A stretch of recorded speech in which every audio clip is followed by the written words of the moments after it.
Hi guys! If you enjoy historical curiosities, consider subscribing and liking this story. Today we explore the Great Moon Hoax of 1835, a tale where newspapers convinced New York that unicorns roamed the lunar surface. No telescopes required, just imagination and a press willing to print anything.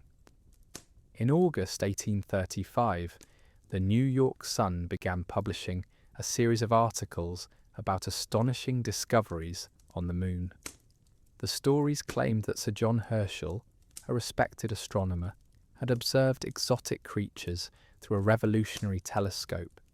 These included winged humanoids, bison-like beasts, and temples made of sapphire.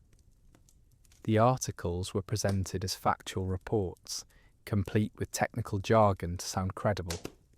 Readers devoured every word, unaware they were reading fiction crafted by an anonymous writer. The Sun was a penny paper, a cheap daily aimed at working-class readers. Its editor, Benjamin Day, understood the power of sensationalism. During this era, newspapers often exaggerated stories to boost sales. However, the moon hoax stood out for its audacity. The writer borrowed real scientific terms, but twisted them into absurdity. For instance, he described lunar beavers that walked upright and built fires, a detail that would make any biologist chuckle today. What made the hoax convincing was its timing. The 1830s saw growing public interest in astronomy. People trusted scientists like Herschel, who had indeed made real discoveries. The articles mimicked academic language, citing fictional journals and precise measurements. One passage described a species of deer with translucent horns, grazing near crystalline lakes. It sounded plausible enough for those unfamiliar with basic physics. The writer never expected the story to spiral so wildly. Initial reactions were cautious curiosity, but as more installments appeared, crowds gathered outside the Sun's office, eager to buy copies. Vendors sold reprints at double the price. Some believers even planned expeditions to the moon, though they hadn't yet invented rockets. The absurdity reached its peak when a preacher denounced the articles as heretical, arguing that lunar temples contradicted biblical teachings. Behind the scenes, the Sun's staff worked tirelessly to maintain the illusion. They reused woodcut illustrations from older issues, claiming they depicted lunar landscapes. A typesetter later admitted they chose the most dramatic phrases to maximize impact. Meanwhile, the anonymous author, likely reporter Richard Adams Locke, remained silent, watching a creation spread like wildfire. Critics emerged slowly.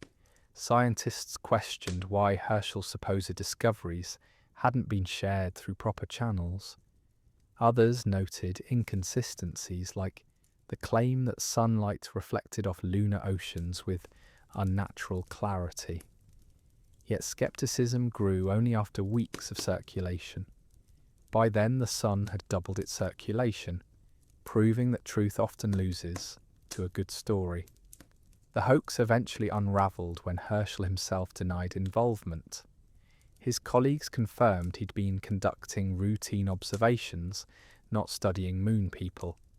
The Sun never formally retracted the story, but shifted focus to other news. Locke, the suspected author, took the secret to his grave.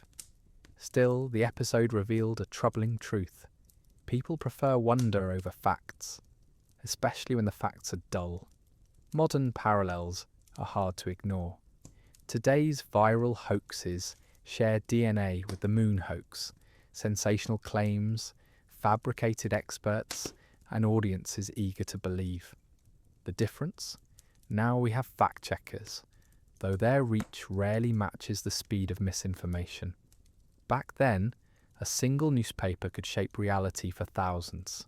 Now a single tweet can do the same. This story isn't just about gullibility, It's about how storytelling shapes our perception of reality.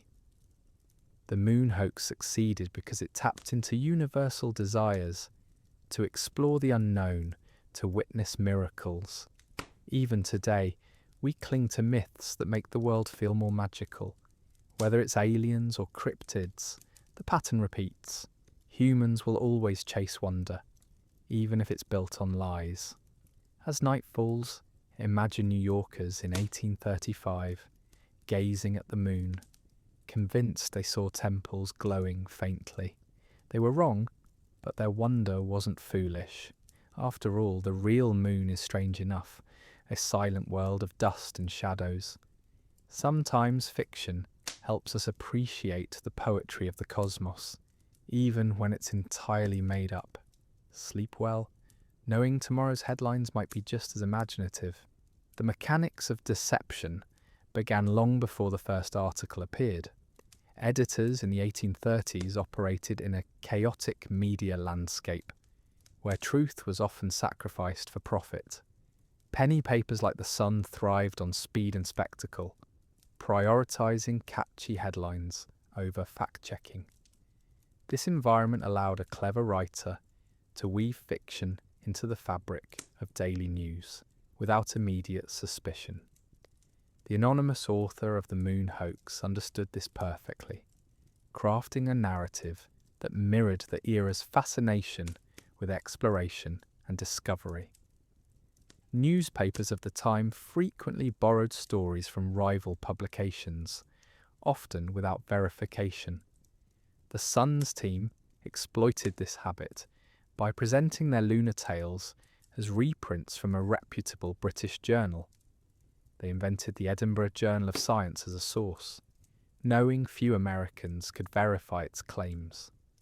The fictional editor, Dr. Andrew Grant, was described as Herschel's close associate, a detail designed to lend credibility. In reality, Grant existed only in the author's imagination, much like the sapphire temples he supposedly documented. The writer's research was minimal but effective. He scoured public lectures and popular science books for jargon, twisting legitimate concepts into fantastical claims.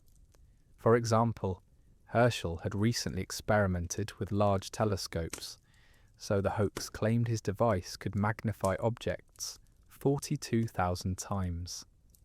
This number sounded precise but was entirely arbitrary. Similarly, descriptions of lunar geography borrowed from real maps of Earth's deserts, rebranded as alien terrain. The author even included fake measurements, distances, temperatures, mineral compositions to create an illusion of rigour. Sarcasm drips from the historical record when considering how easily readers accepted these details. One passage described a herd of moon goats leaping between crystalline cliffs, their hooves sparking tiny flames. Modern readers might laugh, but in 1835, such imagery felt plausible to those who'd never seen a telescope's lens. The writer knew his audience, city dwellers, hungry for wonder, but lacking scientific literacy. He fed them just enough realism to suspend disbelief, like seasoning a dish with salt. Too little, and it's bland. Too much, and it's inedible. The hoax's structure was carefully calculated. Articles were released gradually, each instalment building on the last. First came technical descriptions of the telescope, then vague hints of life, followed by vivid encounters with creatures. This pacing mimicked genuine scientific discovery, where conclusions emerged slowly. By the time readers questioned inconsistencies, like why lunar animals didn't suffocate in a vacuum, the story had already captivated them. It was a masterclass in narrative manipulation, though few recognised it as such at the time. Humour creeps in when examining the writer's creative choices. He populated the moon with beings that oddly resembled Victorian stereotypes, Winged humanoids wore robes reminiscent of Greek statues, conveniently ignoring how fabric behaves in zero gravity. Bison-like creatures gathered in herds similar to those on the American frontier, as if the cosmos followed earthly patterns. Even the lunar temples echoed contemporary architectural trends, complete with columns and domes. The author either assumed his audience wouldn't notice these parallels, or trusted they'd overlook them for the sake of a good story. Behind the scenes, the Sun staff played along with theatrical flair. They printed the articles in a formal tone, mimicking academic journals, while privately joking about the absurdity. A typesetter reportedly quipped that the next edition might reveal lunar politicians who never lied, though no such follow-up appeared. The paper's layout reinforced the illusion. Dense paragraphs mimicked scholarly writing, while strategically placed illustrations, reused from older issues, depicted lunar landscapes that looked suspiciously like Scottish hills. The writer's anonymity added to the mystery. Unlike modern hoaxers who crave recognition, he avoided claiming credit. This decision likely prolonged the deception, as readers speculated wildly about the author's identity. Some believed it was Herschel himself, testing public gullibility. Others suspected a rival newspaper seeking to discredit the Sun. The ambiguity kept the story alive, much like modern conspiracy theories thrive on unanswered questions. Financial incentives drove the deception forward.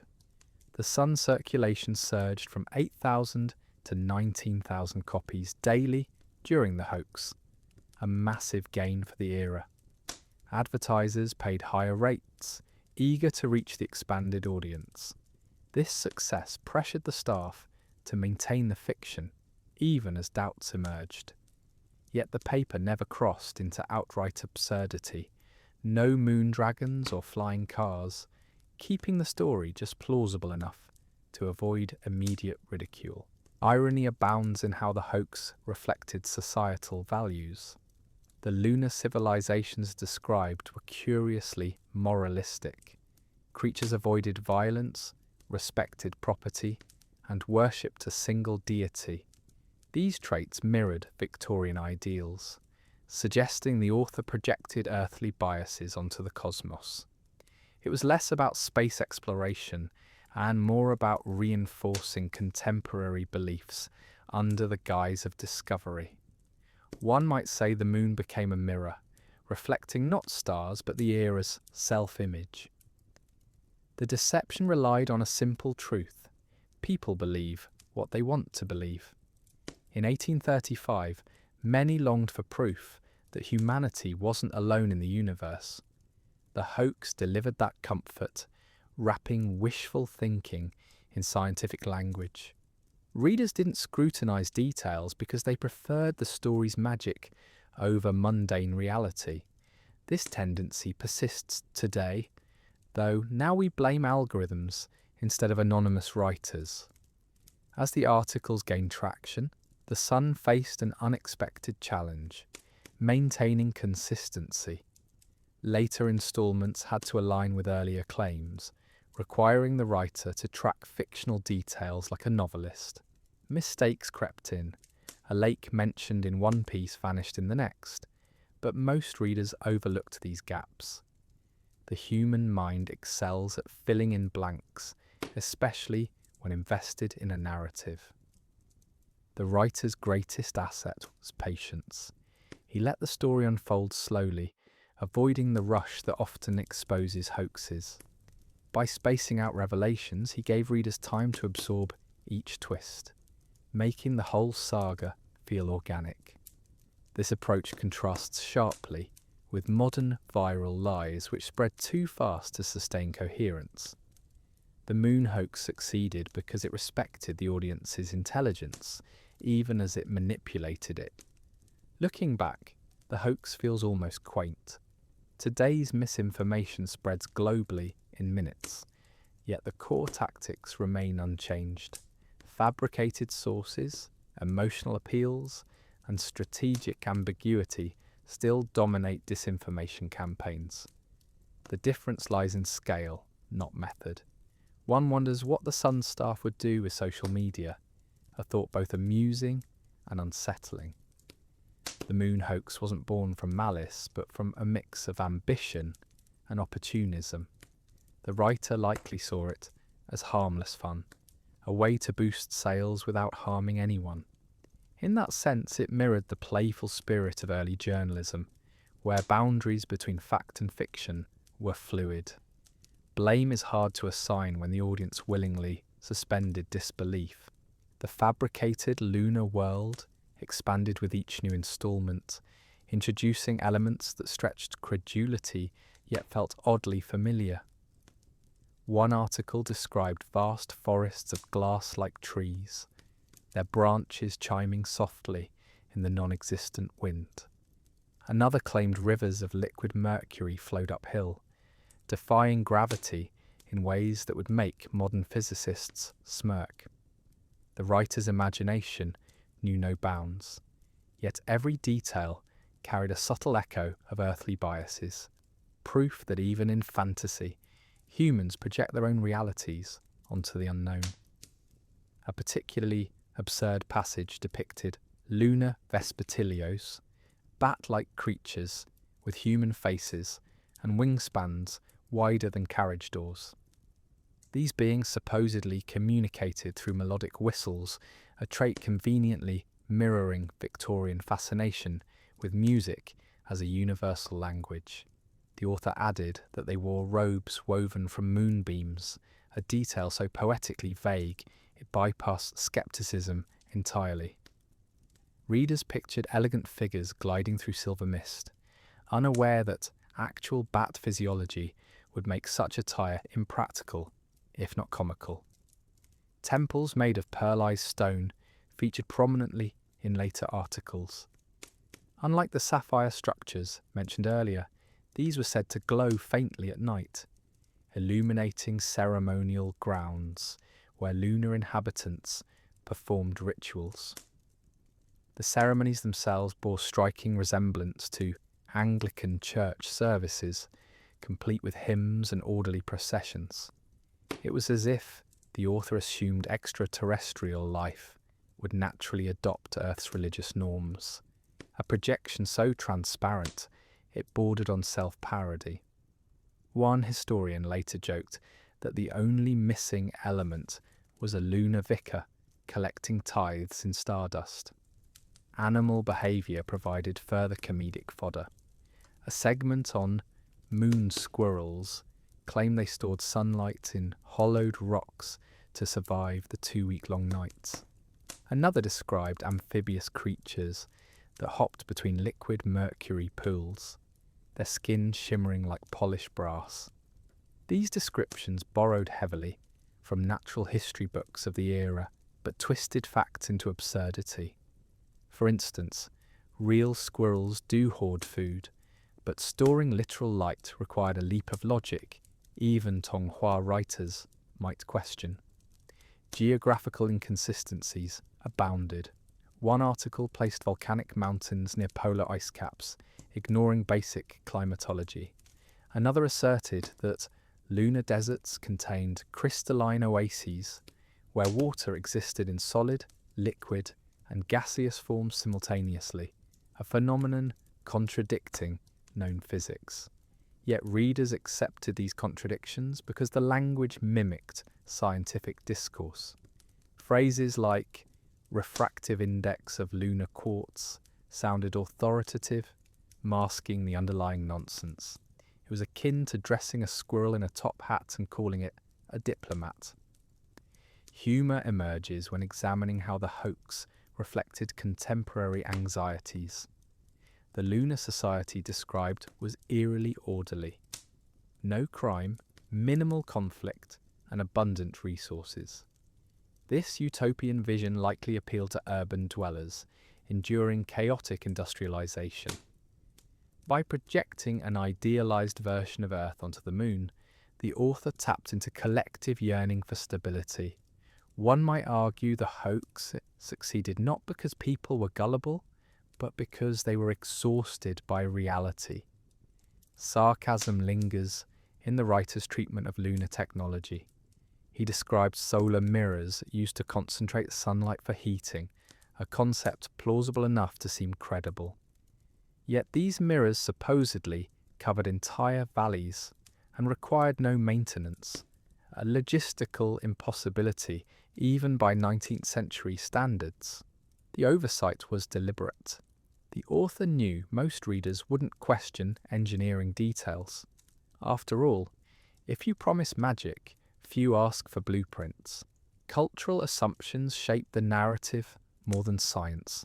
Lunar inhabitants were depicted as racially homogeneous, with skin tones resembling polished bronze statues. Their clothing mimicked Greco-Roman styles, despite the absence of textile industries on the moon. Even their architecture followed Palladian principles, as though cosmic builders consulted Earth's architectural manuals.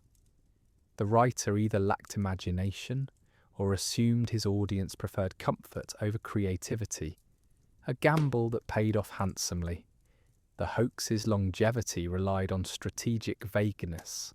When pressed for specifics, the author retreated behind phrases like, according to Dr. Grant's unpublished notes. This tactic created an illusion of depth while avoiding verifiable claims. Modern readers might recognise this as a classic deflection strategy, but in 1835, such ambiguity felt scholarly rather than evasive. It was the intellectual equivalent of saying, "Trust me, I read a book once." Financial motives occasionally peeked through the fiction.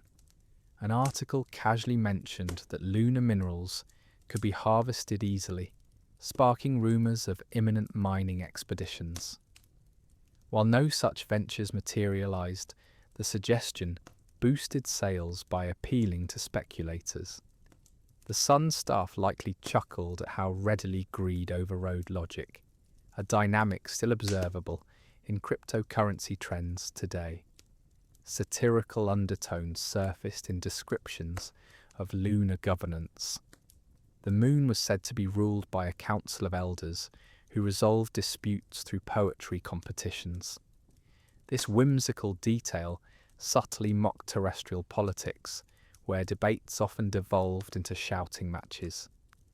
Whether intentional or not, the contrast highlighted contemporary frustrations with democratic processes. It was humour wrapped in allegory, delivered with a straight face. Errors crept into the narrative as the hoax progressed. Early articles claimed the moon had breathable air, yet later instalments described creatures thriving in vacuum conditions. Temperature inconsistencies abounded. Some passages cited scorching heat, others freezing cold, with no explanation for rapid shifts. Most readers ignored these gaps, preferring the story's coherence over factual accuracy. The human brain excels at rationalizing contradictions when invested in a narrative. The writer's understanding of audience psychology proved masterful. He balanced wonder with just enough plausibility to keep skeptics guessing. Descriptions of lunar flora included familiar elements, mosses, ferns, rebranded as alien variants. This technique, known today as anchoring, made the extraordinary feel accessible. It's the same trick used by advertisers who compare new products to trusted classics. Occasional nods to real science added credibility. The hoax referenced Herschel's actual experiments with light refraction, twisting them into claims about lunar atmospheric properties. This blending of fact and fiction created a veneer of authenticity. Modern parallels include conspiracy theories that cite legitimate studies while ignoring their conclusions, a tactic as effective now as it was in 1835.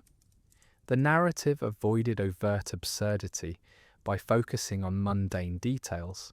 One passage spent paragraphs describing how lunar birds built nests from magnetic rocks, a detail specific enough to feel genuine, yet obscure enough to evade scrutiny. This approach mirrored real scientific writing, where excessive detail often signals legitimacy.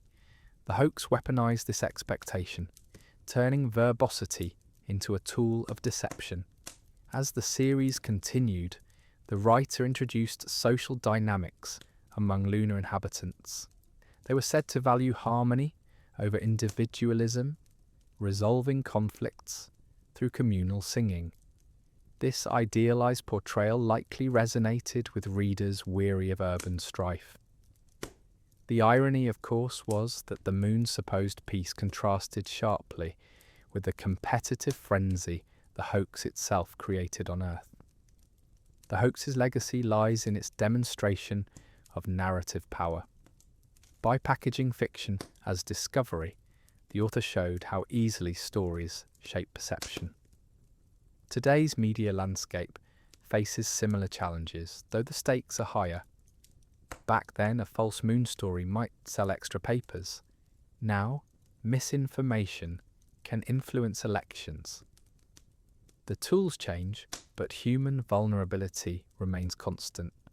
Looking back, the most amusing aspect is how seriously people took the claims. Sermons were preached about lunar morality, school children drew maps of fictional craters, and entrepreneurs drafted plans for space travel decades before it was feasible. The episode reminds us that enthusiasm, unchecked by skepticism, often leads to collective folly. Yet without that enthusiasm, progress might stall, a paradox as relevant today as in 1835. Reactions beyond New York revealed the hoax's unintended global ripple effect. In London, the Times published a dry rebuttal questioning the Sun's credibility, though some British readers embraced the lunar fantasy as proof of American ingenuity. Parisian intellectuals debated whether the discoveries aligned with their own speculative theories about extraterrestrial life, while Berlin newspapers mocked the tale as Tianxing de colonial exaggeration. The irony was palpable. A story invented to sell penny papers had become an international talking point, with diplomats reportedly using it as small talk at cocktail parties, a precursor to modern meme culture, where absurdity transcends borders faster than facts. Legal troubles emerged as opportunists capitalized on the frenzy. A Boston merchant sued the Sun for $500 after purchasing telescope components advertised as lunar observation kits, claiming they failed to reveal sapphire temples. The case was dismissed when the judge noted the ads never promised actual moon visibility, a legal technicality that would make modern consumer fraud cases blush. Meanwhile, a group of amateur astronomers in Philadelphia spent weeks building a makeshift telescope from repurposed sewer pipes, only to conclude the Sun had lied through its typeset. Their frustration echoed in letters to editors, though few admitted spending months on a project doomed by basic physics. Theatre troupes seized the moment, staging satirical plays where actors in papier-mâché helmets mimicked lunar rituals. One production in Baltimore featured a chorus line of moon squirrels dancing with glow-in-the-dark acorns, earning more laughs than the original articles. Playbills cheekily warned audiences. No actual beavers were harmed in the making of this fiction, unlike your wallet, if you believe the Sun. These performances highlighted a cultural shift. The public began treating the hoax as collective entertainment rather than a betrayal, a mindset that softened its eventual collapse. Scientific communities reacted with delayed but decisive skepticism. Astronomers in Edinburgh pointed out that Herschel's supposed telescope would require lenses larger than cathedral windows, a logistical nightmare, even for Victorian engineers. A Cambridge professor calculated that the described lunar gravity would make walking upright impossible, quipping that, if moon goats exist, they must crawl on all fours like proper goats.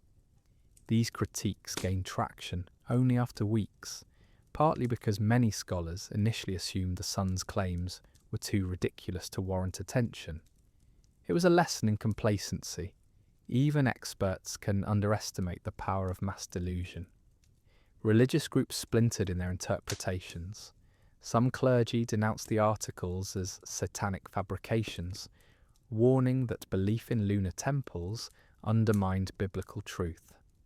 Others, however, saw divine purpose in the discoveries, arguing that God's creation must extend beyond Earth. A Methodist pamphlet titled Heavenly Realms, confirmed sold briskly until a sharp-eyed printer noticed it reused paragraphs from a cookbook. The episode underscored how hoaxes thrive in ideological vacuums, where gaps in doctrine become fertile ground for speculation. The Sun's rivals weaponized the controversy. Competing papers like the New York Herald published exposés dissecting the hoax's flaws, though their motives were transparently self-serving. One editorial claimed the Sun's staff had confessed over too much whiskey, a rumour as baseless as the lunar temples themselves. These attacks backfired slightly. The Herald circulation dipped as readers grew tired of nitpicking, but they planted seeds of doubt that eroded public trust. The dynamic mirrored modern media wars, where criticism often feels less about truth and more about gaining audience share. Personal anecdotes painted a vivid picture of collective gullibility. A farmer in Ohio sold half his cattle to fund a lunar expedition, only to realise rockets hadn't been invented when he reached the docks. A schoolteacher in Charleston made students memorise fictional crater names, sparking a minor scandal when parents discovered the terms didn't exist. These stories, though tragicomic, revealed a deeper truth. People invest emotionally in narratives that promise escape from mundane struggles. The farmer wasn't chasing the moon, he was chasing hope, however misplaced. Sarcasm coloured contemporary critiques. A satirical almanac joked that the sun's next revelation would be a species of moon politician who tells the truth, a jab at both the hoax and earthly governance. Pamphlets circulated claiming the real fraud was the public's willingness to believe, with one declaring, "The only thing lunatic here is our judgment."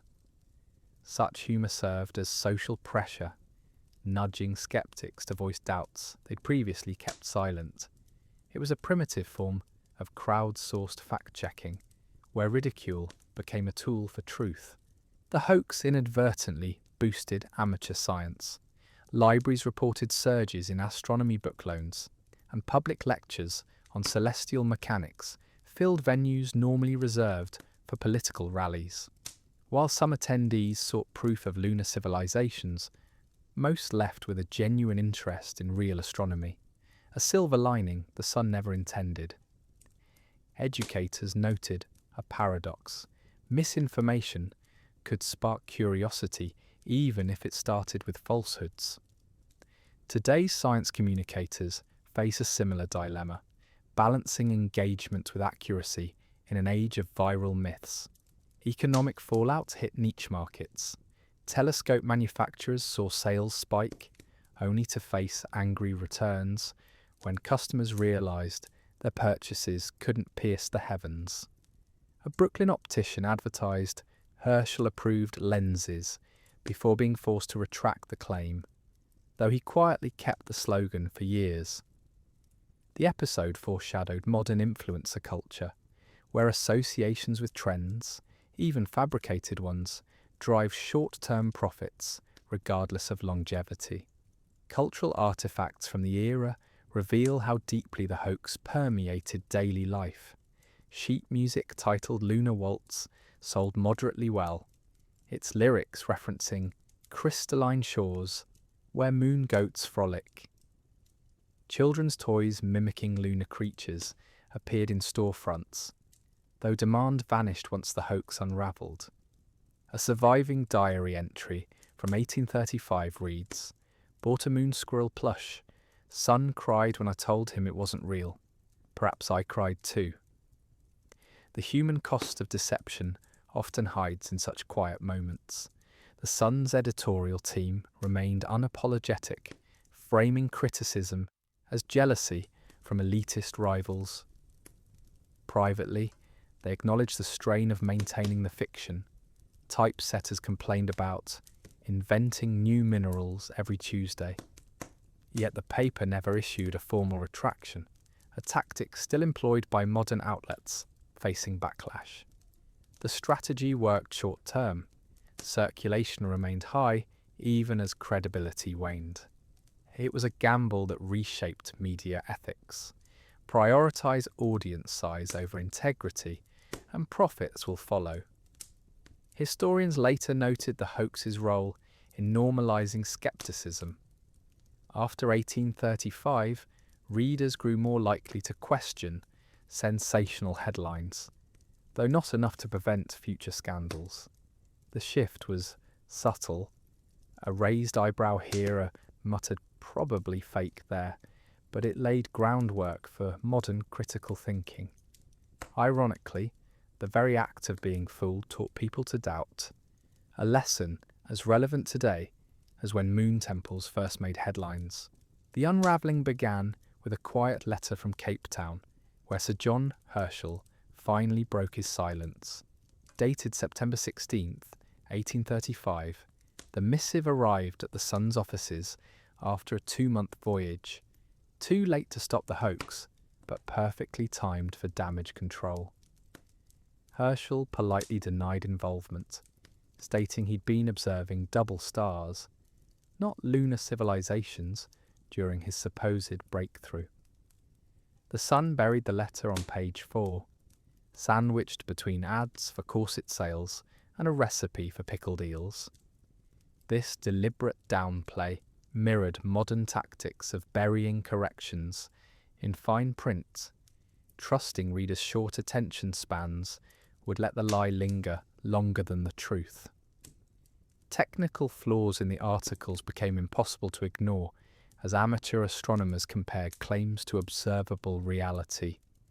One reader noted that the described sapphire temples should have reflected sunlight brightly enough to be visible from Earth with basic telescopes, a phenomenon no one had witnessed. Another calculated that the alleged lunar forests would require atmospheric pressure incompatible with the moon's lack of air. These critiques spread through taverns and coffeehouses, where men debated celestial mechanics over tankards of ale, turning scientific discourse into a spectator sport. The irony? Many who mocked the hoax still kept Sun subscriptions, proving that even skeptics enjoy a good story. The writer's identity slowly surfaced through careless hints. Colleagues recalled Richard Adams Locke borrowing Herschel's published works from the New York Society Library under false pretenses. A typesetter's diary mentioned Locke's moon nonsense during a drunken rant, though the entry was later scratched out, likely under editorial pressure. Locke himself remained silent, but his subsequent career betrayed guilt. He left journalism for railroad accounting, a field where numbers rarely lied. Modern readers might call this a tell, but in 1835, career shifts were common enough to avoid suspicion. Satirical magazines accelerated the hoax's demise by weaponizing humour. The Spirit of the Times published a fake interview with a lunar correspondent who claimed moon squirrels now boycotted Sun readers for doubting their existence. Another piece in the Knickerbocker joked that Herschel's real discovery was a species of journalist immune to shame. Such ridicule normalised scepticism, transforming disbelief from a niche opinion into social currency. It was an early example of comedy dismantling authority, a tactic now perfected by late-night TV hosts. The Sun's retreat was strategic, not sincere. Instead of retracting, they pivoted to sensational crime stories, letting the lunar narrative fade quietly. This out of sight, out of mind approach succeeded because readers, embarrassed by their gullibility, stopped mentioning the hoax publicly. Historians note a parallel with modern scandals. When misinformation becomes socially toxic, audiences self-censor rather than admit error. The paper's circulation dipped slightly but rebounded within months, proving that scandal, once digested, becomes just another ingredient in the news cycle. Religious reinterpretations of the hoax emerged as damage control. Some preachers declared the entire episode a divine test of faith, arguing God allowed the deception to reveal humanity's tendency toward credulity. A Baptist newsletter suggested lunar temples were metaphorical, a heavenly blueprint for earthly worship. These spin-offs revealed a universal truth. When facts collapse, ideology rushes in to fill the void. Today's conspiracy theories follow the same pattern, repackaging disinformation as spiritual insight. The hoax inadvertently birthed early fact-checking protocols. Libraries began cataloguing scientific claims alongside sources, while some newspapers appointed verifiers to cross-reference extraordinary stories. These measures were rudimentary, often just one clerk glancing at reference books, but they laid groundwork for modern editorial standards. The Sun itself ignored such practices, yet competitors adopted them to differentiate their brands. It was a rare case of misinformation sparking institutional reform, though few credited the hoax for this silver lining. Locke's personal reckoning came quietly. Decades later, on his deathbed, he allegedly confessed to a friend that the hoax was harmless fun meant to mock scientific pretension. Whether true or apocryphal, the anecdote highlights a persistent dilemma.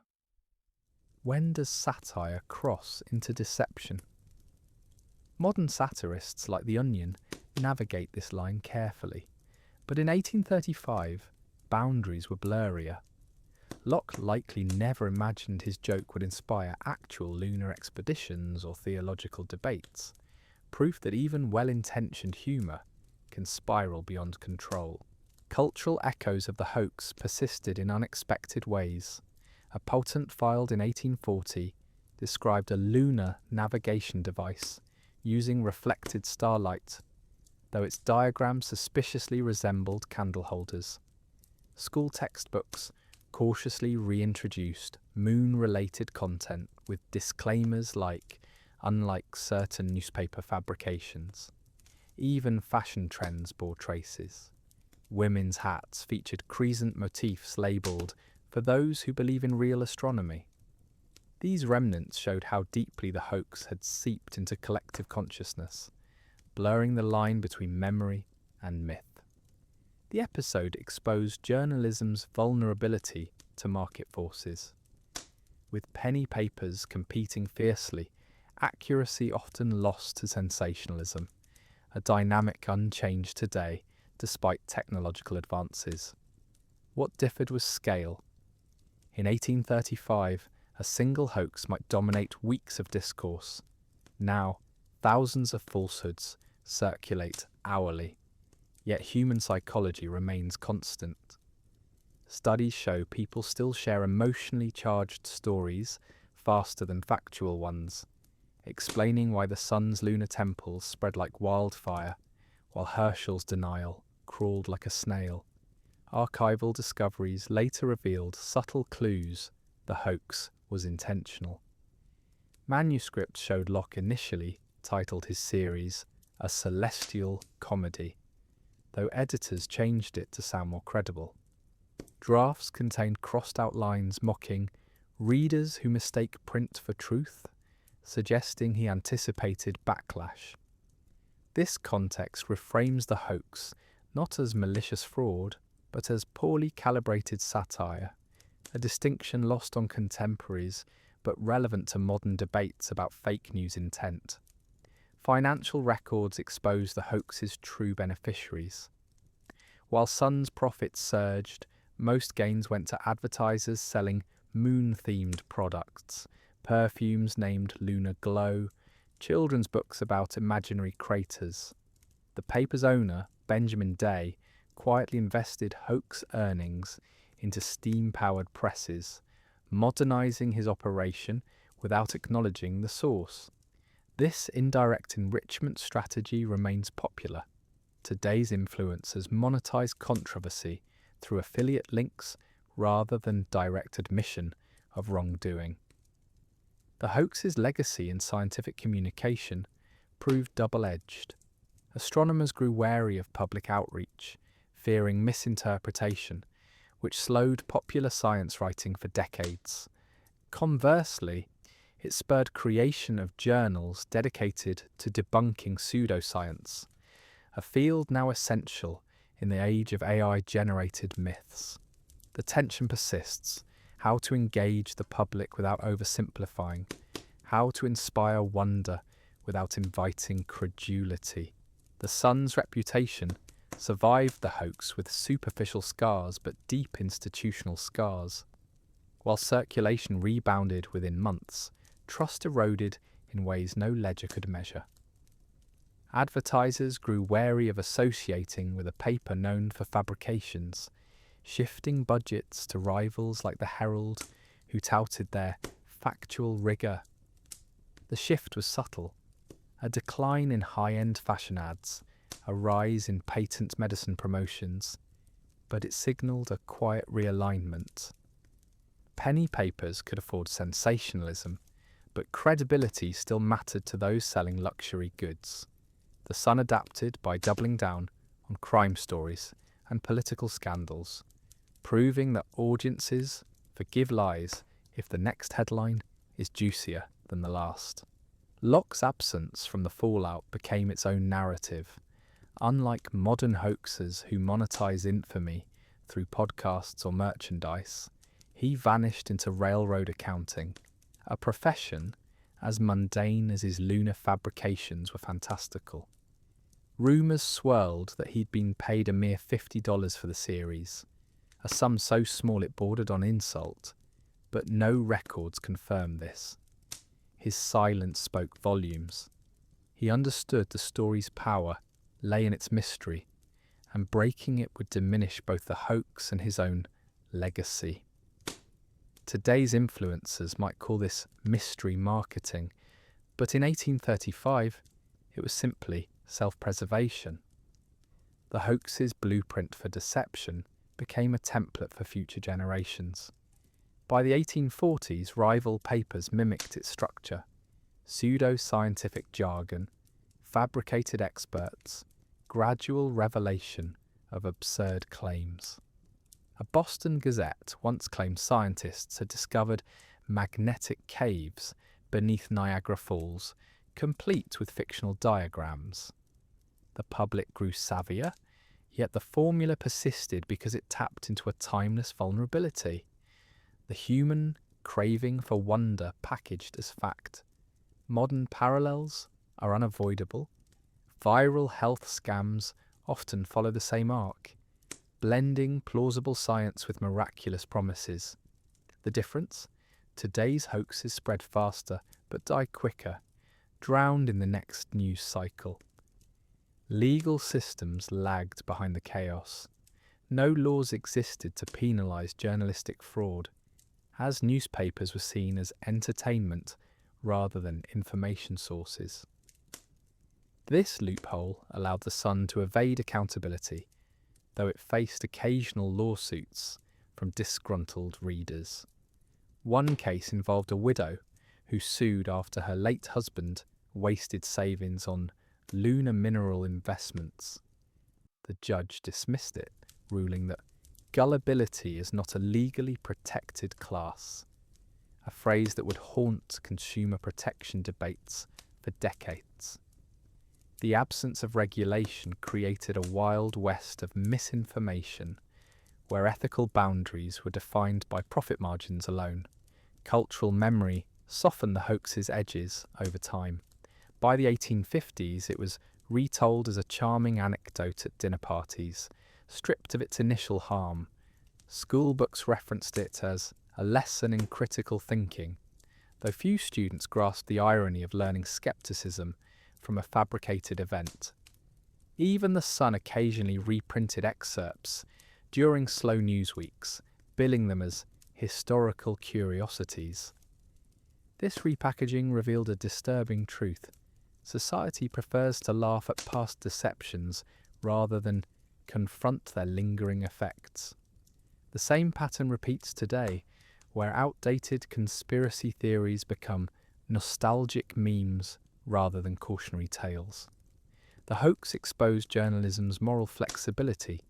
Editors justified the deception by arguing that penny papers existed to entertain, not educate, a stance still used to defend clickbait today. Yet internal memos from the era show staff debating whether to push further, with one proposing a sequel about Martian civilisations. They stopped only because Herschel's denial had cooled public interest. This willingness to flirt with falsehood for profit set a precedent that echoes in modern tabloids, where mostly true stories blur the line between fact and fiction. The ethical cost was dismissed as collateral damage in the race for readers. Sarcasm laced contemporary reflections. A satirical obituary for the hoax declared it died as it lived, unproven but widely believed. Pamphlets circulated claiming the real fraud was the public selective memory, with one quipping, "We mock the sun for lying, yet cheer when modern papers omit half-truths." This self-awareness didn't prevent future hoaxes, but created a cultural shorthand for skepticism. Phrases like, "Don't believe everything you read," entered common parlance, though their application remained selective, a habit unchanged since 1835. The episode reshaped how science communicated with the public. Astronomers grew reluctant to share preliminary findings, fearing misinterpretation, which slowed the dissemination of genuine discoveries. Conversely, it spurred the creation of popular science magazines aimed at bridging the gap between experts and laypeople, a field now vital in combating misinformation. The tension remains unresolved: how to simplify complex ideas without inviting distortion. Today's scientists still grapple with this balance, often opting for caution over engagement, lest their words be twisted into lunar temples. Economic ripple effects lingered in niche markets. Telescope sales stabilised, but never regained pre-hoax levels, as amateur stargazers remained wary of exaggerated claims. A Brooklyn optician who'd sold Herschel-grade lenses pivoted to crafting opera glasses, rebranding his shop as "for earthly pleasures only." Even toy manufacturers learned caution. Moon-themed plush toys vanished from shelves, replaced by safer historical figures like George Washington. The market's self-correction was imperfect, but showed that consumer trust, once broken, requires more than apologies to mend. The hoax's legacy in media ethics was paradoxical. It didn't spark immediate reforms. Standards like fact-checking remained haphazard for decades, but it planted seeds of doubt that grew over time. By the early 20th century, newspapers began adopting codes of conduct, partly in response to scandals rooted in similar sensationalism. The Sun itself resisted such changes, clinging to its penny paper ethos until technological shifts rendered it obsolete. Its decline wasn't caused by the hoax, but by failing to adapt to an era where audiences demanded both entertainment and accountability, a lesson modern outlets ignore at their peril. Personal tragedies emerged in the aftermath. A school teacher in Providence lost her job after insisting lunar craters were real during a parent-teacher conference. An amateur astronomer in Philadelphia reportedly burned his telescope in frustration, though neighbours suspected it was just an excuse to buy a newer model. These stories, rarely documented, hinted at the human toll of collective delusion. The hoax wasn't merely a joke. It disrupted lives, strained relationships, and wasted resources, all for a story nobody could verify. Modern parallels deepen the irony. Social media algorithms now prioritise content that sparks outrage or wonder, mirroring the Sun's playbook. A viral post about alien artefacts on the moon would spread faster than Herschel's denial ever could. Yet today's platforms face pressure to label misinformation, a safeguard unimaginable in 1835. The difference lies not in human nature, but in infrastructure. Lies travel farther now, but so do corrections. Whether this balance favours truth remains an open question. The Sun's refusal to admit fault became a masterclass in damage control. By never acknowledging the hoax as intentional deception, they avoided legal liability while preserving plausible deniability. Modern corporations use identical tactics, issuing vague statements like, "We regret any misunderstanding," instead of apologies.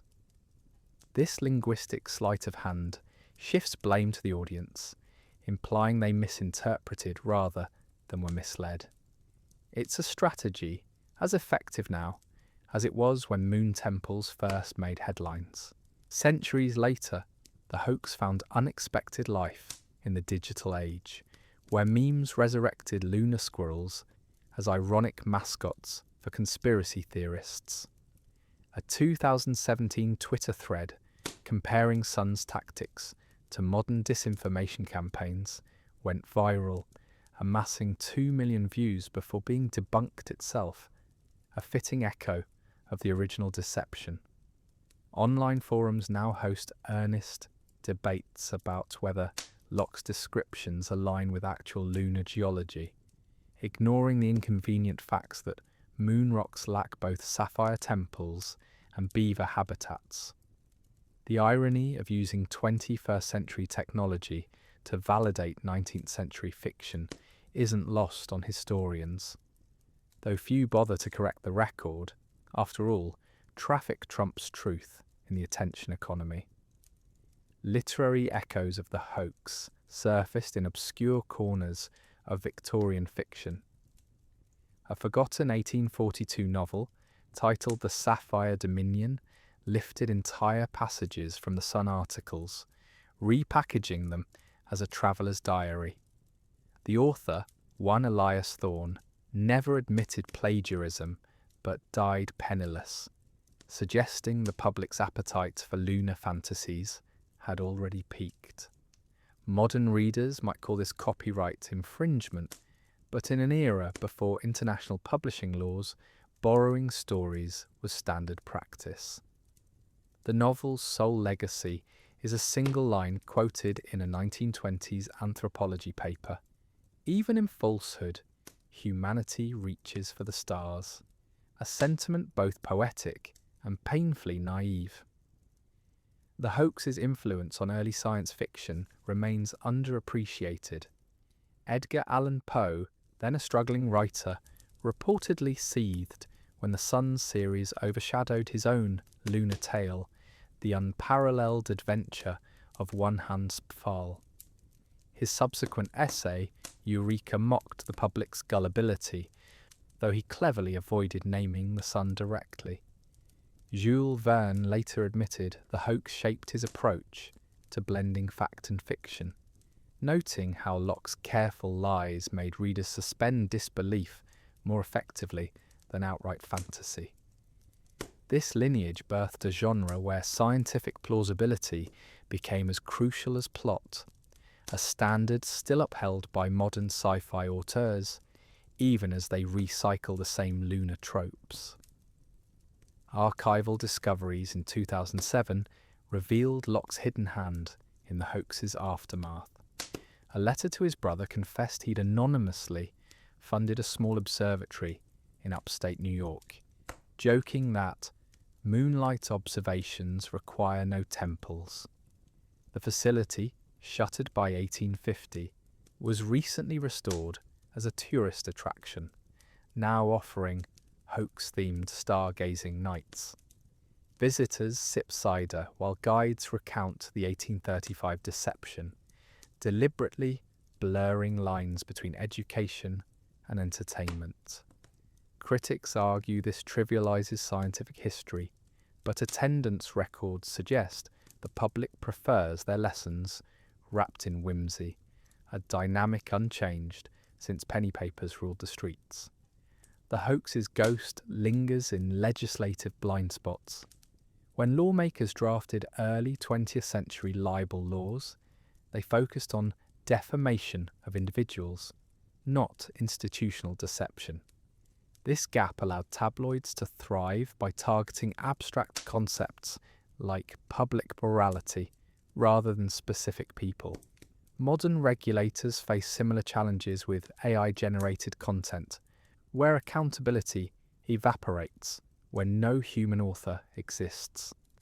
A 2022 EU proposal to label synthetic media drew comparisons to Herschel's ignored denial, a reminder that solutions often lag behind the machinery of deception by decades. Cultural reinterpretations of the hoax reveal shifting societal anxieties. In the 1950s, Cold War paranoia reframed it as a cautionary tale about Soviet misinformation tactics. By the 1990s, New Age movements embraced it as evidence of suppressed lunar civilizations, ignoring the satire entirely. Today, flat earthers cite the hoax to prove NASA's moon landings were faked, a logical leap so absurd Locke himself might have rejected it. Each era moulds the story to fit its fears, proving that hoaxes, once unleashed, become cultural clay shaped by whoever holds the narrative. The Sun's printing press, salvaged from a Brooklyn warehouse in 1983, now sits in a Manhattan museum with a plaque reading, "This machine sold 19,000 lies before breakfast." School children giggle at the exhibit, unaware their smartphones spread falsehoods at a rate Locke could never imagine. A nearby touchscreen displays real-time data on viral misinformation, updating every 15 seconds. The juxtaposition is unintentionally profound. Where once a single press-shaped public opinion, now millions of devices do the same work in milliseconds. The only constant is human vulnerability to a well-told story. Satirical tributes keep the hoax alive in unexpected ways. A 2019 indie film depicted Locke as a time-travelling journalist who plants the hoax to fund his return to the future. A plot so meta, it would make modern audiences dizzy.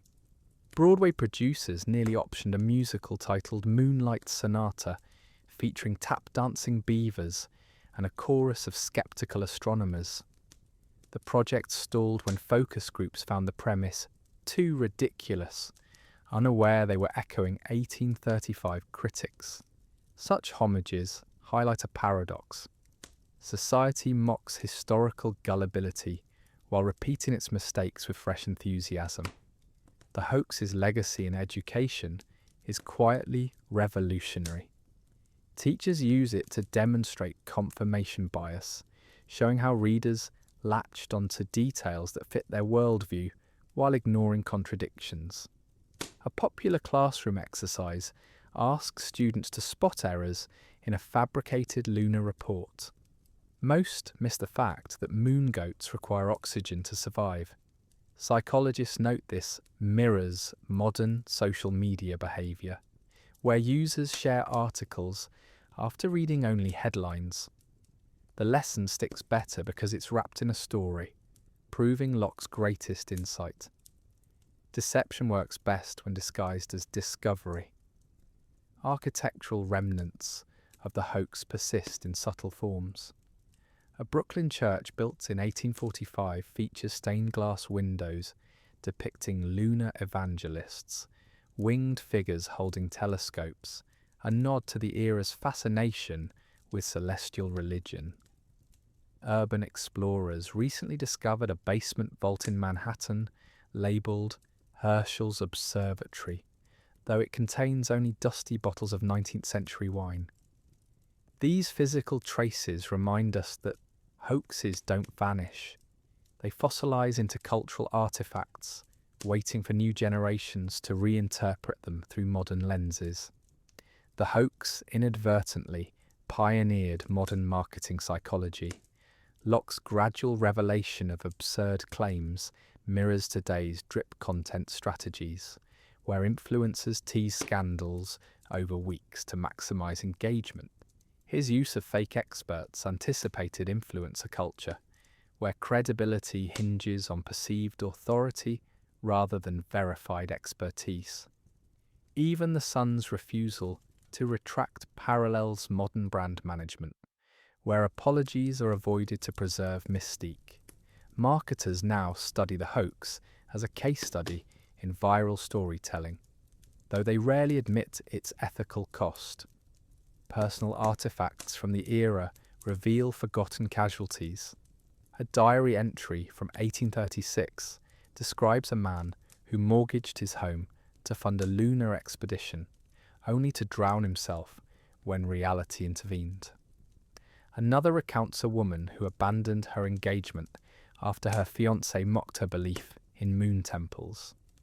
These tragedies, buried in archives, remind us that hoaxes inflict real harm, a truth often glossed over in light-hearted retellings. The Sun staff likely never considered such consequences, too focused on next week's circulation numbers to care about broken lives. The hoax's survival stems from its adaptability. In the radio era, it was rebroadcast as a Halloween special. During the space race, it became a punchline about over-ambitious science. Each medium reshapes the story to fit its constraints, yet the core remains unchanged. A public eager to believe and storytellers willing to oblige. This symbiosis explains why the hoax still resonates.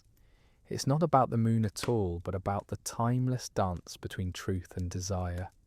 Modern fact-checkers face a dilemma Locke would recognise.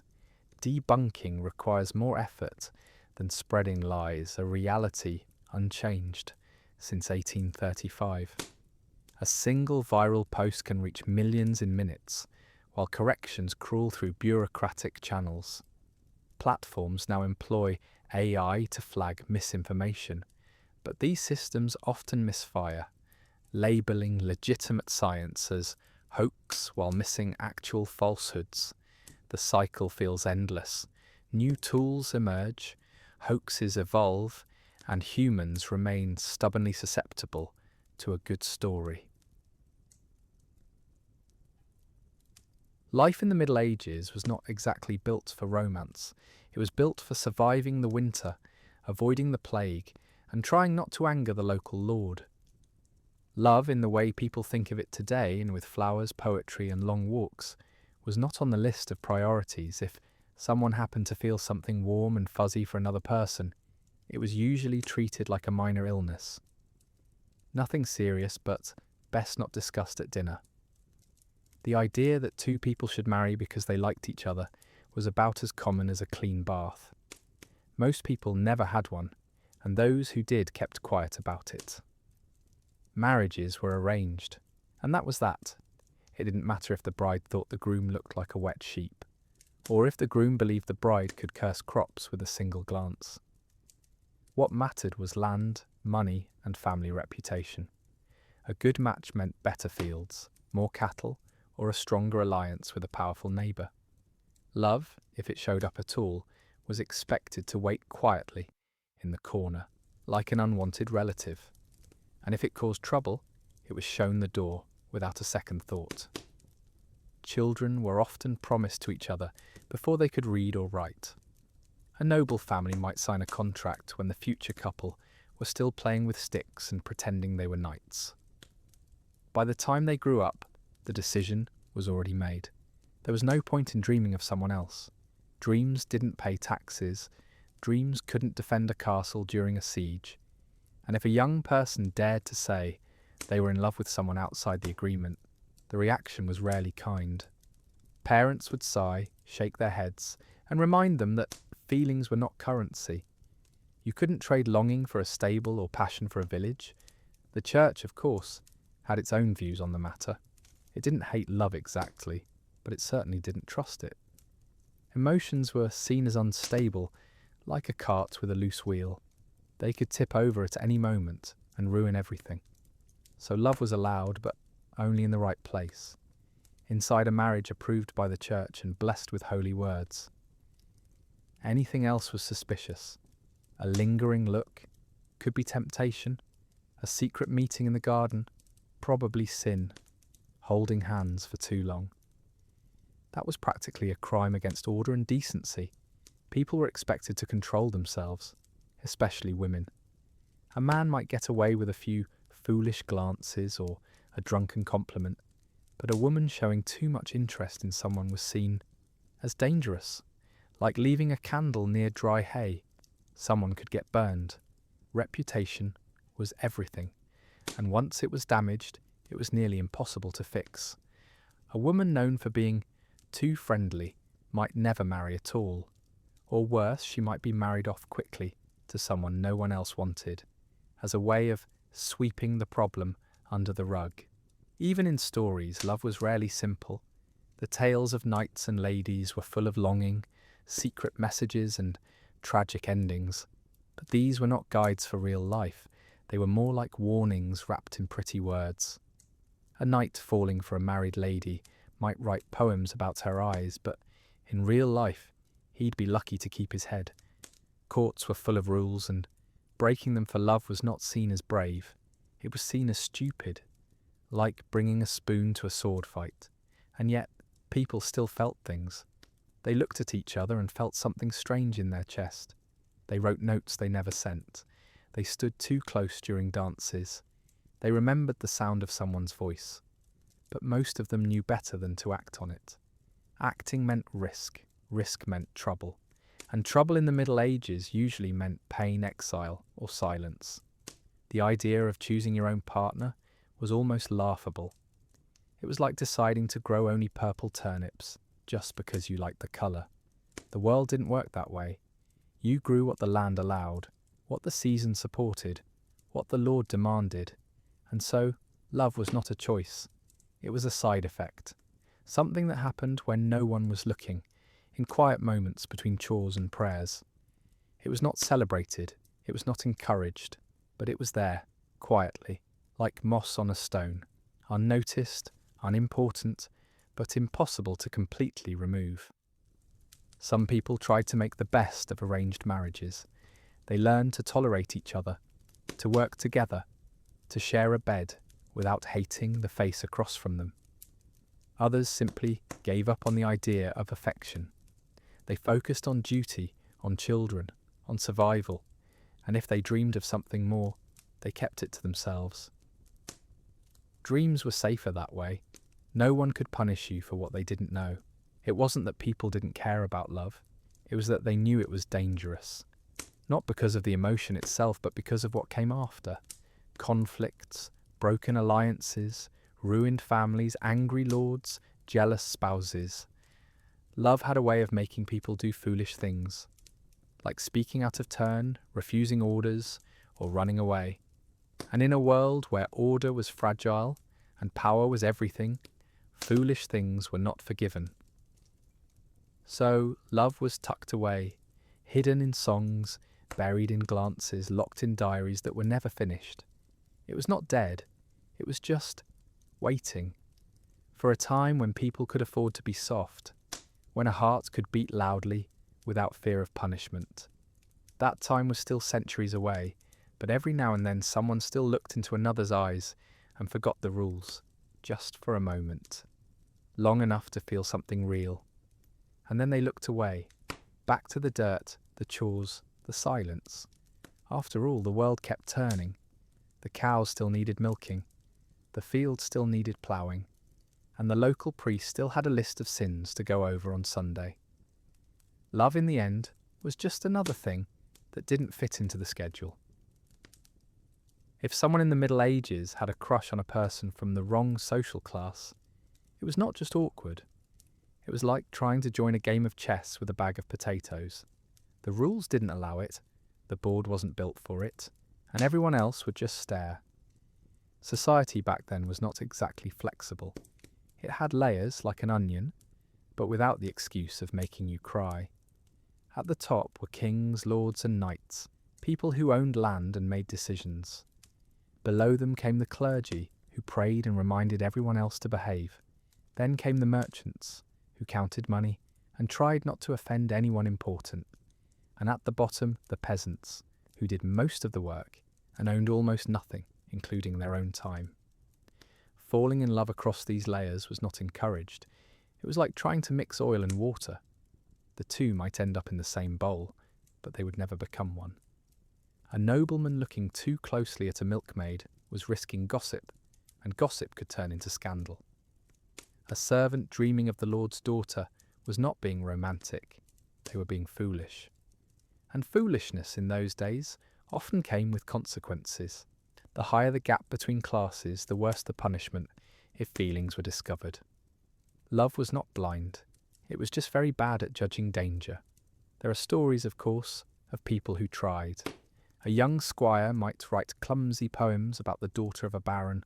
A village girl might blush every time the young lord passed by on horseback. But these moments rarely led to happy endings. More often they ended with someone being sent away, to another estate, another village, or straight into a monastery. Monasteries were very good at solving social problems. They took away the person, the temptation, and sometimes even the memory. No questions asked, no drama needed, just silence and prayer, with the occasional beet soup. The rules were clear, even if they were never written down. You did not look at your betters for too long. You did not speak unless spoken to. You certainly did not imagine holding hands during a winter walk. That was not love. That was a career-ending mistake. And for the nobility, marriage was a tool, not a celebration. It was used to strengthen alliances, secure land, or please the king. If a lord's son wanted to marry a baker's daughter, his father would not sigh and say, "Ah, youth." He would sigh and say, "No, and by the way, you're going to France next week to meet the duke's niece." And that would be the end of it.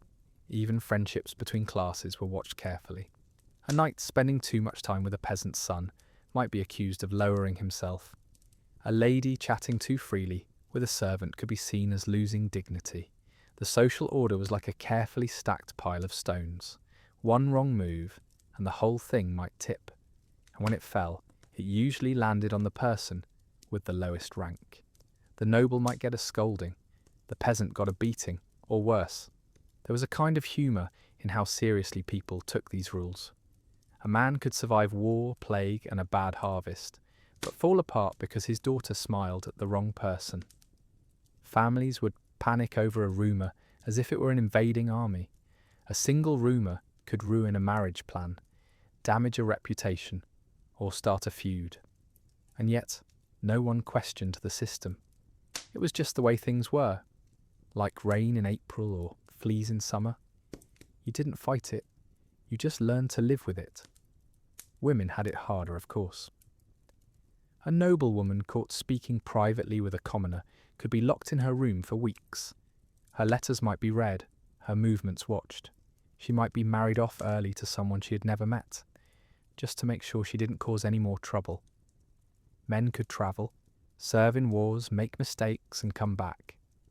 Women were expected to stay clean, quiet, and obedient. Their value was tied to their purity, which was not about them as people, but about what they could bring to a marriage.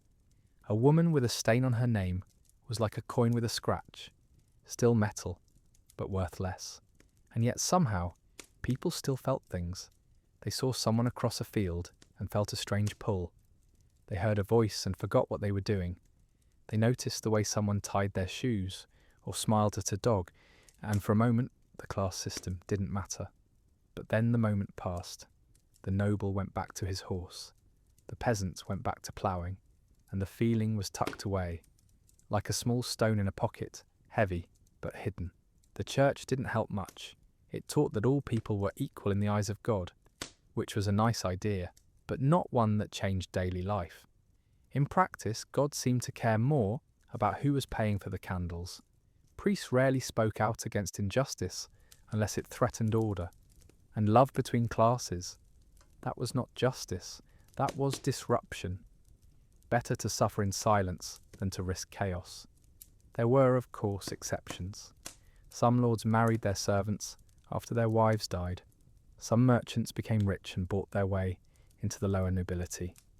But these were rare, and they usually happened only when money or power was involved. Love on its own was not enough. It didn't open doors, it didn't win battles, it didn't feed an army, so it was ignored or punished. The irony was that the higher you were in society, the less choice you often had in love. Kings married for politics, princes were sent abroad to marry strangers, even wealthy merchants had to think about business when choosing a spouse. The only people with any real freedom were the poorest, but even then, only up to a point. A peasant could marry another peasant, yes, but if that peasant happened to be from a family the village didn't like, there could still be trouble. Love was never really free. It always came with conditions, and so most people learned not to hope too much. They accepted who they were told to marry. They tried to be kind, or at least polite. They focused on children, work, and surviving the next winter. If they dreamed of something else, they kept it to themselves. Dreams were safe. Dreams didn't require permission. Dreams didn't make lords angry or families ashamed. You could dream of a different life, a different person, a different world, and no one would ever know. Sometimes people tried to escape. Two lovers might run away to a distant town, hoping to start over. But life on the road was harsh. Without family, without land, without status, they were nobodies. They couldn't own property. They couldn't get fair treatment in court. They were suspicious by default, and if they were caught, the punishment was often worse than staying. The man might be beaten or forced into service. The woman might be sent back in shame, or married off immediately to someone older, someone stricter. So most stayed. They lived their lives within the lines drawn for them. They loved quietly, if at all. They remembered faces, voices, moments, and then buried them under routine. The world kept moving. The seasons changed. The same songs were sung at weddings, the same prayers said at funerals, and love, when it appeared, was either approved, ignored, or hidden, but never truly welcome. It wasn't that people didn't want it. It was that they knew the cost, and for most the price was simply too high. Knights writing love poems to married ladies might sound like the height of romance. In books it was. In real life, it was more like playing with fire while wearing straw clothes. The idea of courtly love, noble, pure, full of longing and polite suffering, was mostly a story told by poets who probably never had to answer to anyone's husband. It was a game with strict rules, played in secret, and almost never meant to be taken seriously. The lady was usually already married, often to someone powerful, and the knight's devotion was supposed to stay in the realm of sighs and verses. If it stepped into the real world, someone usually ended up hurt. These poems and songs were everywhere. A knight might spend weeks composing a ballad about the way his lady's hair caught the sunlight, or how her voice made birds forget to sing. He might dedicate it to her during a feast, with a bow and a dramatic pause. Everyone would clap. The husband might even smile. But behind the smiles there was always a quiet understanding. This was pretend, a kind of emotional theatre. If the knight actually believed his own words, people would start to worry. Not because they cared about the marriage, but because drama was bad for order, and order was everything. The husband, of course, was rarely the fool. He knew what was going on, but as long as no lines were crossed, no secret meetings, no children born with suspiciously familiar eyes, he would usually look away. It was a kind of polite madness, like letting someone dance on your roof, as long as they didn't break the tiles. The knight got to feel important. The lady got a little attention. The court got entertainment. And no one had to fight over anything real. But if things went too far, the consequences were sharp. A knight caught alone with a noble woman in a garden at night might lose his title, his land, or his life. The lady, if found guilty of more than just listening, could be locked away, sent to a convent, or publicly shamed. Her reputation would be ruined, and with it, her family's standing. Love in this world was not just personal, it was political. A single kiss could weaken an alliance, spark a feud, or give enemies something to use. So, people were careful, or at least they pretended to be. Women had the worst of it. A man could write 10 poems, stare dramatically, and still be called passionate. A woman who responded with even a small gesture, a handkerchief returned, a note kept too long, could be accused of encouraging sin. The double standard was not subtle. It was like saying one person could play with matches while the other stood in a barrel of gunpowder. The risk was never the same. There was also the problem of boredom. Life at court was full of rules, ceremonies, and long winters. People needed distractions. Love stories, real or imagined, were a favourite pastime. A rumour about a secret glance or a hidden letter could spread faster than a cold in a crowded hall. Servants listened, nobles gossiped, and soon the whole castle knew. The couple involved might not have done anything at all, but once the story was out, they were already guilty in the eyes of many. Reputation was fragile, and once cracked it rarely healed. Some knights took it seriously. They really believed in the idea of loving from afar, of being brave for the sake of a woman they would never touch.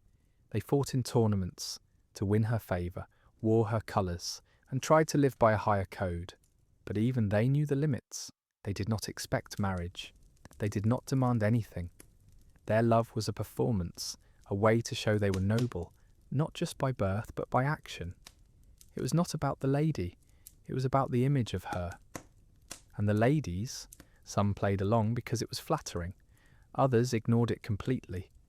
A few might have felt something, but they knew better than to show it. A noblewoman's life was already tightly controlled. She had little say in her marriage, her home, or her future. Adding a scandal to that was like pouring rain into a leaking boat. It solved nothing and made everything worse. The church, of course, disapproved of most of it.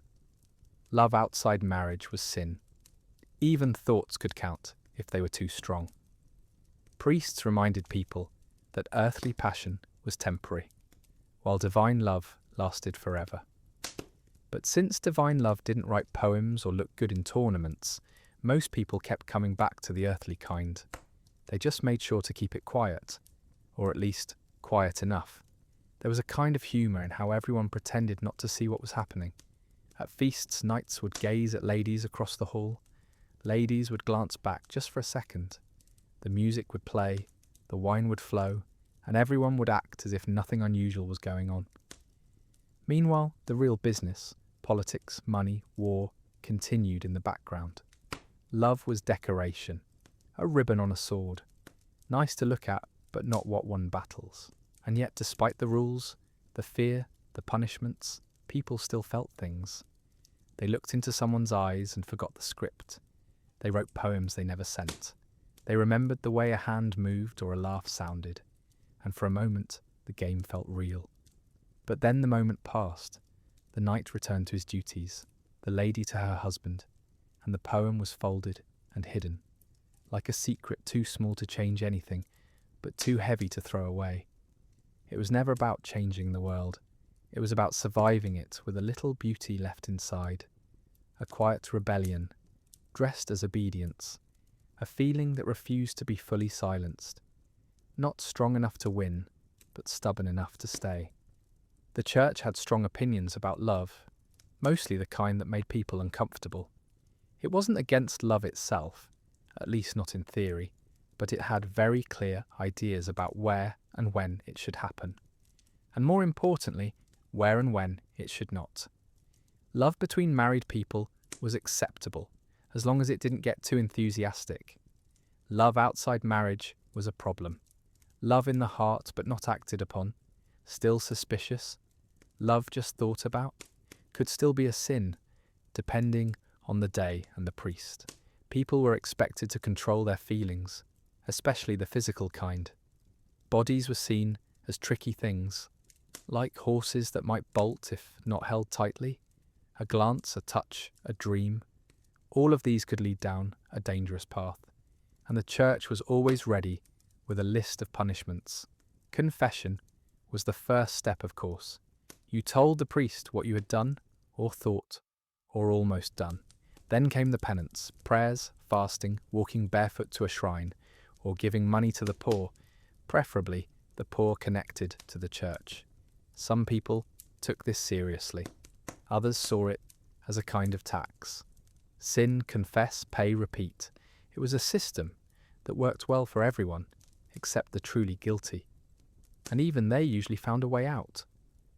A noble could pay for special prayers or go on a pilgrimage that looked impressive, but wasn't too hard.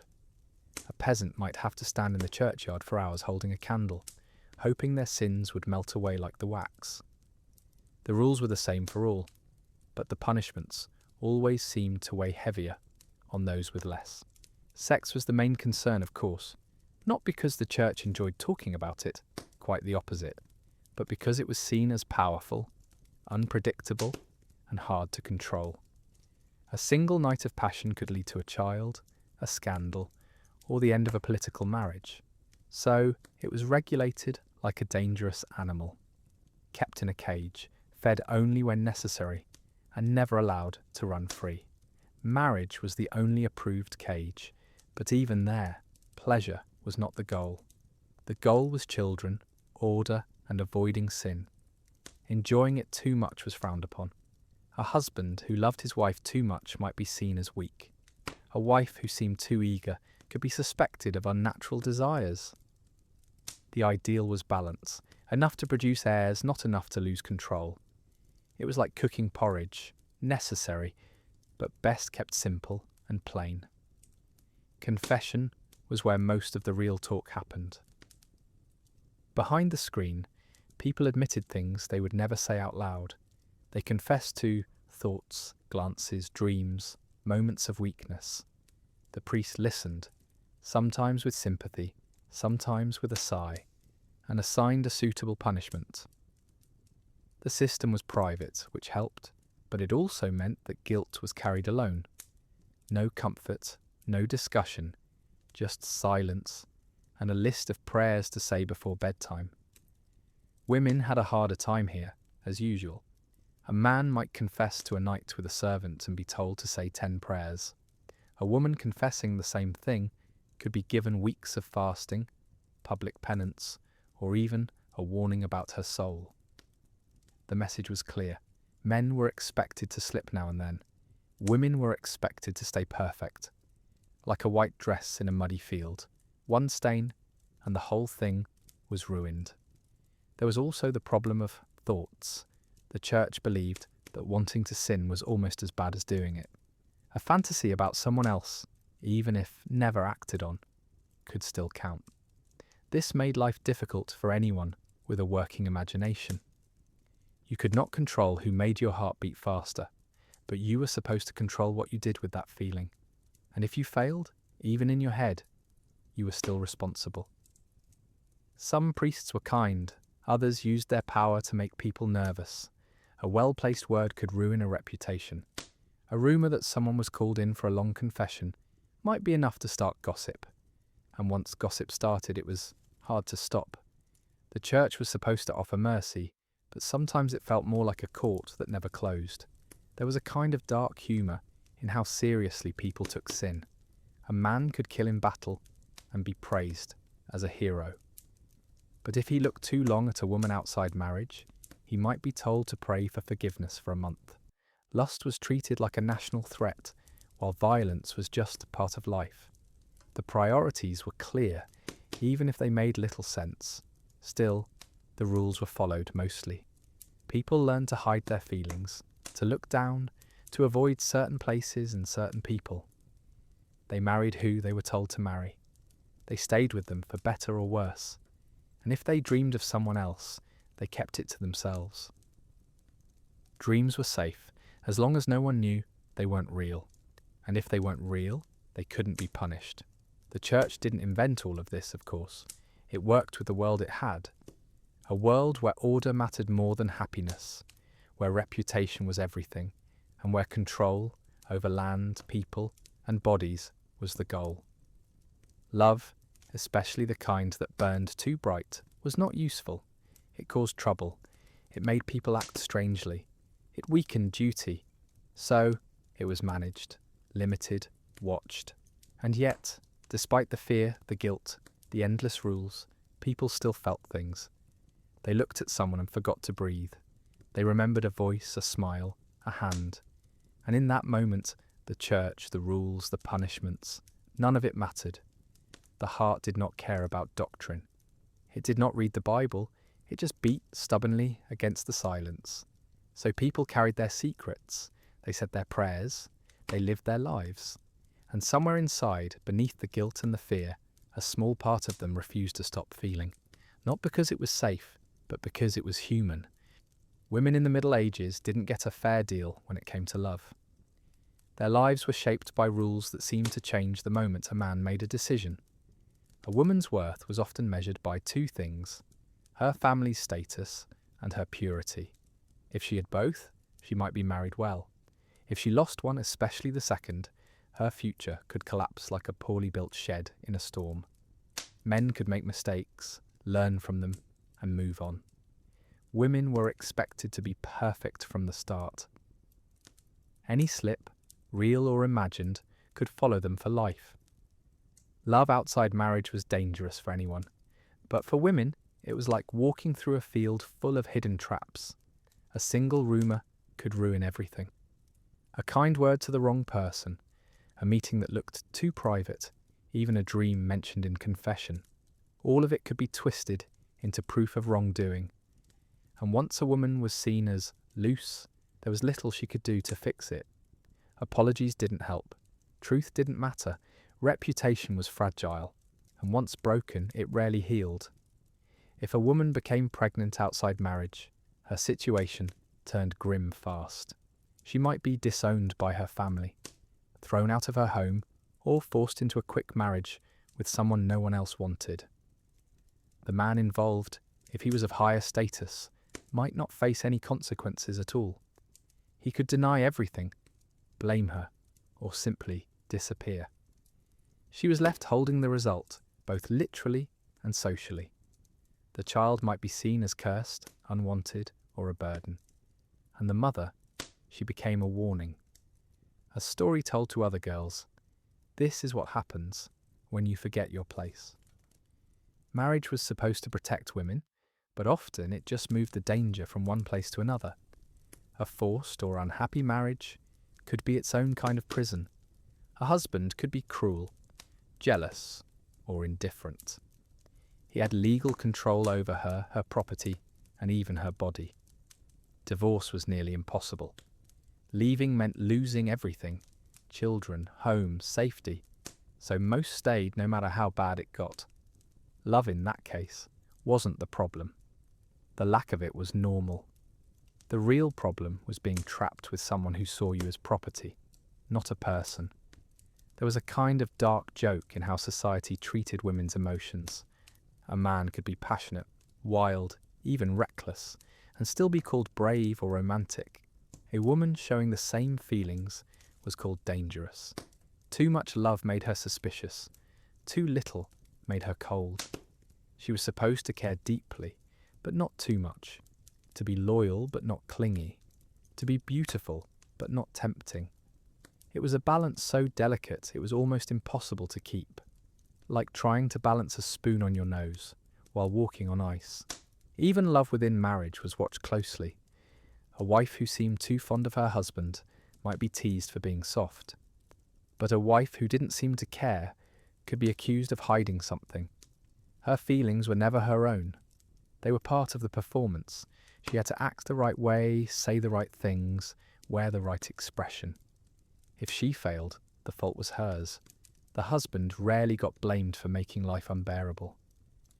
Widows had a brief moment of freedom. With their husbands gone, they could manage their own land, make decisions, live as they pleased, for a while. But even that freedom came with pressure. Families would push them to remarry, often quickly, to keep property in the right hands. A woman enjoying her independence for too long was seen as unnatural, as if happiness without a man was a kind of rebellion. The church didn't help much. It taught that women were made from a man's rib, which somehow made them both part of men and slightly less than them. They were praised for modesty, silence, and obedience. Any sign of strong emotion, joy, anger, desire, was seen as a loss of control, and a woman who couldn't control herself was a threat to order.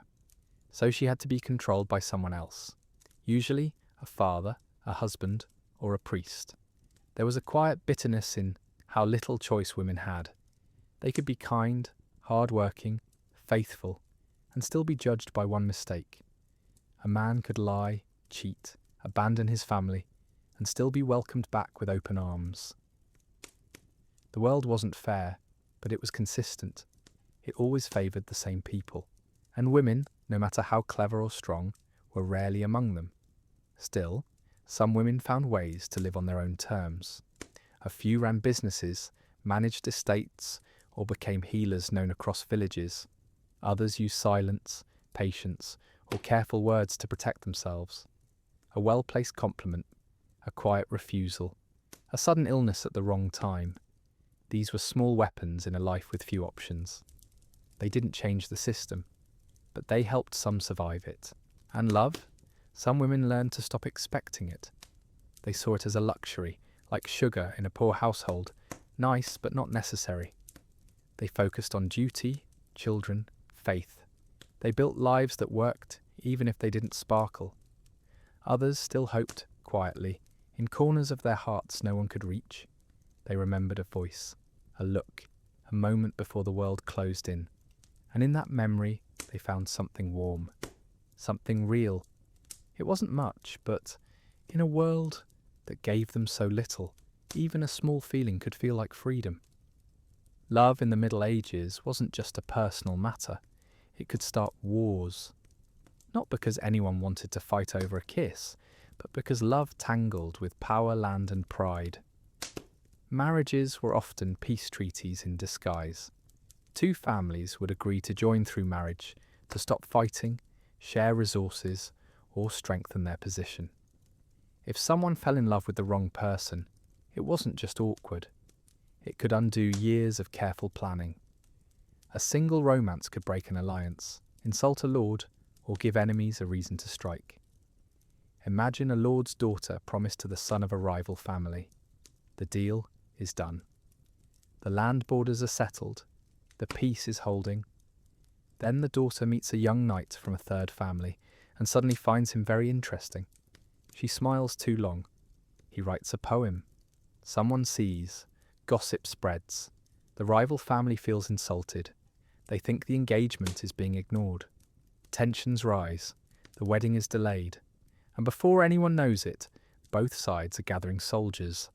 Not for love, but because no one wants to look weak.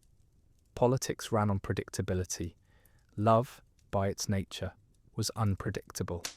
It didn't care about treaties or borders. It didn't understand the importance of not upsetting the neighbour who controls the only bridge. So when love showed up where it wasn't invited, it was treated like a storm in the harvest season, dangerous, messy, and best avoided. People didn't fall in love for fun. They did it at their own risk and often at the risk of others. There are stories, not many but enough, of real conflicts sparked by love. A nobleman who took another man's wife, even if she went willingly, wasn't just breaking hearts, he was breaking loyalty. That kind of act could lead to bloodshed. Not because of jealousy, but because it showed disrespect to an alliance. In a world where trust was rare and power was everything, disrespect was a challenge. And challenges were answered with swords, not apologies. Even kings weren't safe from this. A royal romance could shake the entire kingdom. If a prince fell for a commoner, the court would panic. Not because they hated love, but because they feared change. A commoner in the royal circle could upset the balance. Other nobles might feel threatened. Foreign powers might see weakness. And so the relationship would be quietly ended. The commoner sent away. The prince married off to someone suitable. And the whole thing buried like an old bone no one wants to dig up. Sometimes love was used as a weapon. A lord might spread a rumour that his enemy's wife was in love with a foreign knight, just to cause trouble. No proof needed. The doubt was enough. Trust was fragile, and once cracked, it rarely healed. A husband might turn against his allies. A wife might be locked away. And the real enemy? He would be sipping wine and watching the chaos from a distance. There was a kind of dark comedy in how seriously people took these situations. A man could murder 5 people in battle and be called a hero, but if he exchanged letters with a married woman, he might be declared an outlaw. The first act was normal. The second was a threat to order. Society didn't mind violence as long as it was official. But private feelings? Those were dangerous. They couldn't be controlled, taxed, or predicted. And what couldn't be controlled made people nervous. Alliances were built on cold logic, not warm hearts. A good match meant stronger defences, better trade, or a safer border. Love had no place in that calculation. It was like trying to use a spoon to build a wall. The tool was wrong for the job. So, when love did interfere, it was seen as sabotage. Not romantic, not sweet, but damaging. Like a rat chewing through the ropes of a ship. Some rulers tried to control even the love lives of their subjects. A king might forbid marriages between certain families, or ban nobles from courting women from rival regions. These rules weren't about happiness, they were about stability. The fewer surprises, the better. And love, again, was full of surprises. There was also the problem of inheritance. If a noble fell in love with someone from a different line, it could confuse who would get the land, the title, the money. A child born from such a union might have a claim, and claims led to disputes. Disputes led to conflict. Conflict led to war. So love wasn't just a private risk, it was a public one. A single heart could, in theory, bring down a kingdom. Not because it was strong, but because it was careless. People knew this. They saw the stories, heard the warnings, watched what happened to those who ignored the rules. And most of them learned to keep their feelings quiet. To look away. To marry the right person. Say the right words. Live the right life. Not because they wanted to, but because the cost of not doing so was too high. And yet, some still tried. They wrote letters in secret. They met in gardens after dark. They dreamed of running away, but even their dreams were dangerous. Because in a world where peace depended on who married whom, love wasn't just risky. It was political. It wasn't just about 2 people. It was about families, land, power, and the fragile balance that held everything together. So love was not just discouraged, it was watched, it was suspected, it was silenced. Not because it was weak, but because it was too strong for the world it lived in. Life in the village was simpler than at court, but not easier when it came to love. Peasants didn't have titles or grand alliances to worry about, but they still lived under rules. The village was a small world, where everyone knew everyone, and secrets rarely stayed secret for long. A glance held too long, a hand brushed during harvest, a note passed behind the barn. All of it could start a rumour. And in a place where reputation meant work, marriage, and survival, a rumour could be dangerous. Marriages among peasants were usually arranged by families, not kings. But the reasons were similar. Land, work and stability. A farmer needed someone to help with the animals, the crops, the house. A woman needed someone to protect her and share the burden. Love was not the point. It was a bonus, like finding an extra egg in the nest. If two people liked each other, that was fine. But if they didn't, life went on. They still had to work, eat and survive the winter. Still, people felt things. A young man might notice the way a girl tied her hair or laughed at a bad joke. A girl might like how a man worked quietly, without boasting. These small feelings could grow, even in a world that didn't encourage them, but acting on them was risky. If a couple met in secret, someone would likely see. And once seen, the story would spread. The priest might mention it in a sermon. The parents would step in, and the romance would end, not with a fight, but with silence and shame. Punishments weren't always harsh, but they were effective. A man caught kissing a married woman might be forced to stand in the churchyard with a sign or pay a fine in grain or chickens. A woman who was seen too often with a man, not her husband, might be called names, avoided at market, or scolded publicly. The goal wasn't just to punish, it was to warn others. The message was clear. Step out of line and you won't just suffer, you'll be seen suffering. The village priest played a big role. He was not just a spiritual guide, but a kind of judge and gossip keeper. He heard confessions, gave advice, and reminded people of their duties. If someone was causing trouble, he might speak to them quietly, or not so quietly. A word from the priest could change how people acted, not because they always believed in God, but because they believed in not being shamed. Children born outside marriage were a problem, not because the village hated them. Many grew up just fine, but because they were a sign that rules had been broken. The mother might be teased, the father might be pressured to marry her, and the family might carry the mark for years. Still, compared to the nobility, peasants had a little more room to breathe. A quick marriage could fix many things. A child could be accepted if the parents stayed together. And if no one made a fuss, the story might fade in time. There was a kind of rough fairness into how things were handled. A noble who did the same thing might not be punished at all, but a peasant would pay. Still, the punishment fit the world. In a place where everyone depended on each other, trust and order mattered. If people started ignoring the rules, who would help at harvest? Who would lend tools? Who would stand by you in a dispute? Love was personal, but its effects were not. It could weaken the whole village if it caused division. Some couples tried to escape. They'd pack a few things and leave at night, hoping to start over in another village. But life on the road was hard.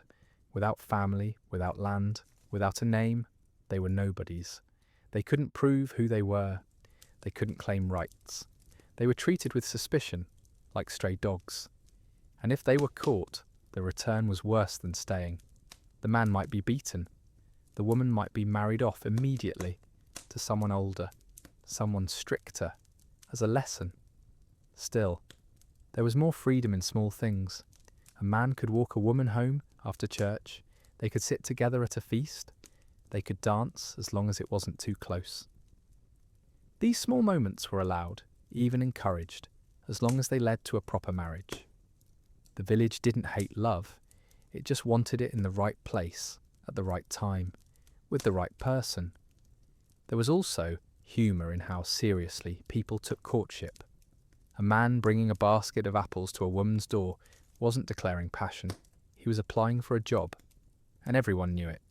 The parents would inspect the apples, the man's boots, his teeth. Was he strong, reliable, free of disease? Love was in the background, like music at a fair, nice but not the main event. And yet, despite the rules, the gossip, the fear, people still found ways to connect. A shared look during mass, a hand brushing while passing bread, a quiet word in the stable. These tiny moments meant something. They couldn't change the world, but they made it softer. They reminded people that behind the duties, the work, the silence, there was still a heart that could beat for someone else.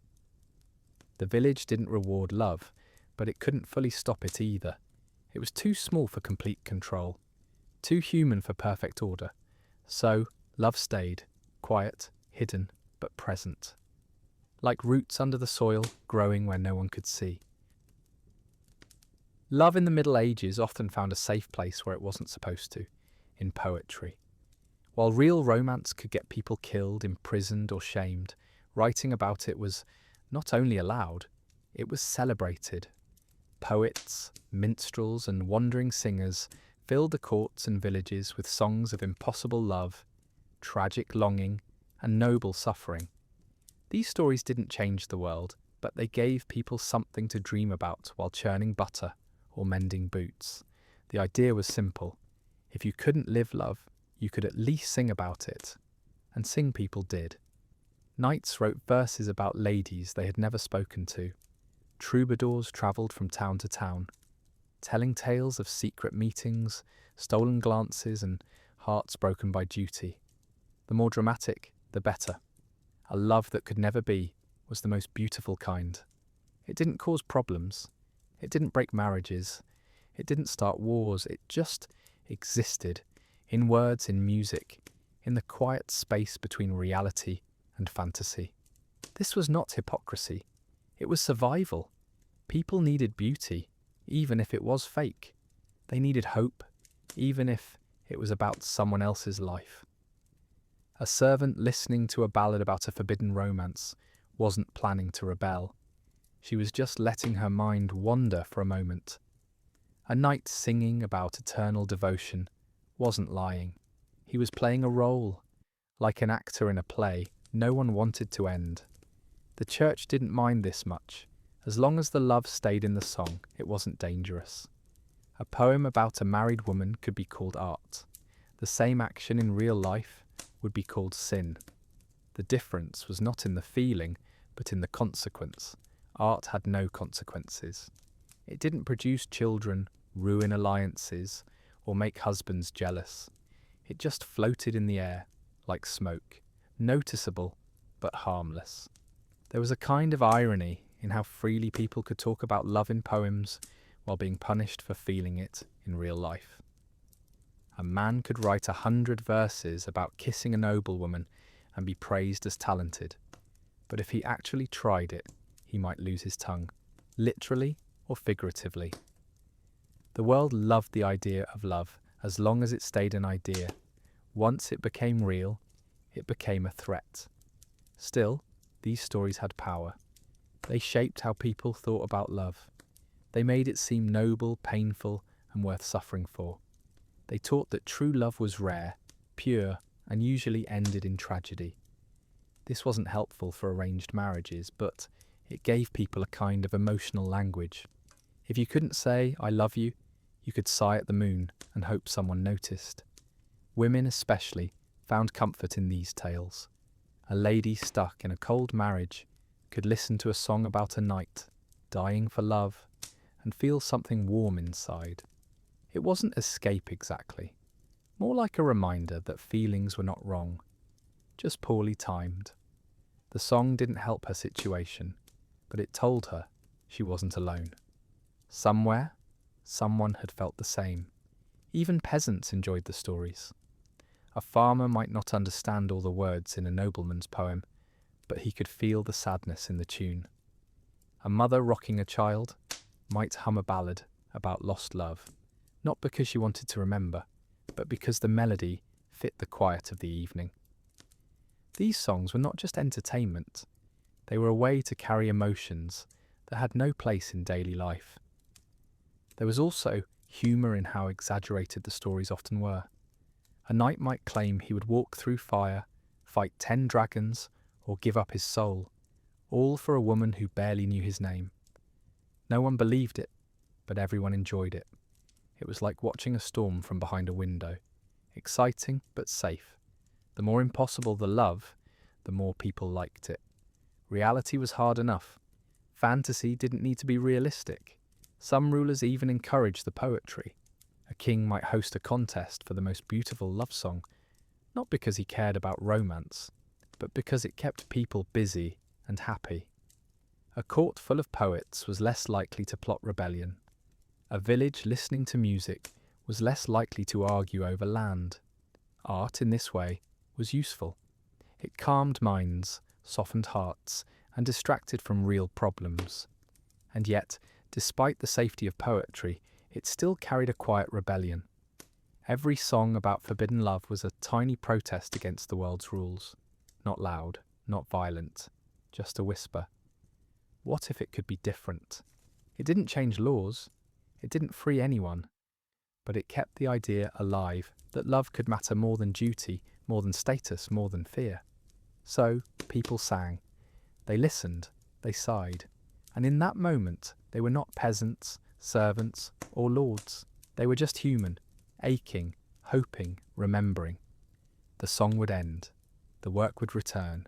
The rules would stay. But for a little while, something soft had been allowed in. And that was enough. Running away in the Middle Ages was not a romantic idea. It was a desperate one. The world outside the village or the estate was not kind to strangers. There were no maps, no safe inns, and no guarantees. A couple fleeing love might dream of a quiet life in a new place, but the reality was usually hunger, cold, and fear. Roads were dangerous. Forests were full of thieves. Towns asked for proof of status, and without it, you were nobody. Most runaways didn't get far. A pair might leave at night, carrying only bread and a cloak. By morning, someone would notice they were gone. If they were important, a search might begin. If not, the village would just shrug and carry on. But even unnoticed, life on the road was hard. Without family, there was no help in sickness. Without land, there was no food. Without a name, there was no trust. Some couples tried to pass as married. They would arrive in a new village and say they came from far away. No one could prove otherwise, but small mistakes gave them away. An accent, a wrong name, a lack of knowledge about local customs. Suspicion was easy to earn. Strangers were always watched, and if the truth came out, the punishment could be harsh. The man might be whipped or forced into service.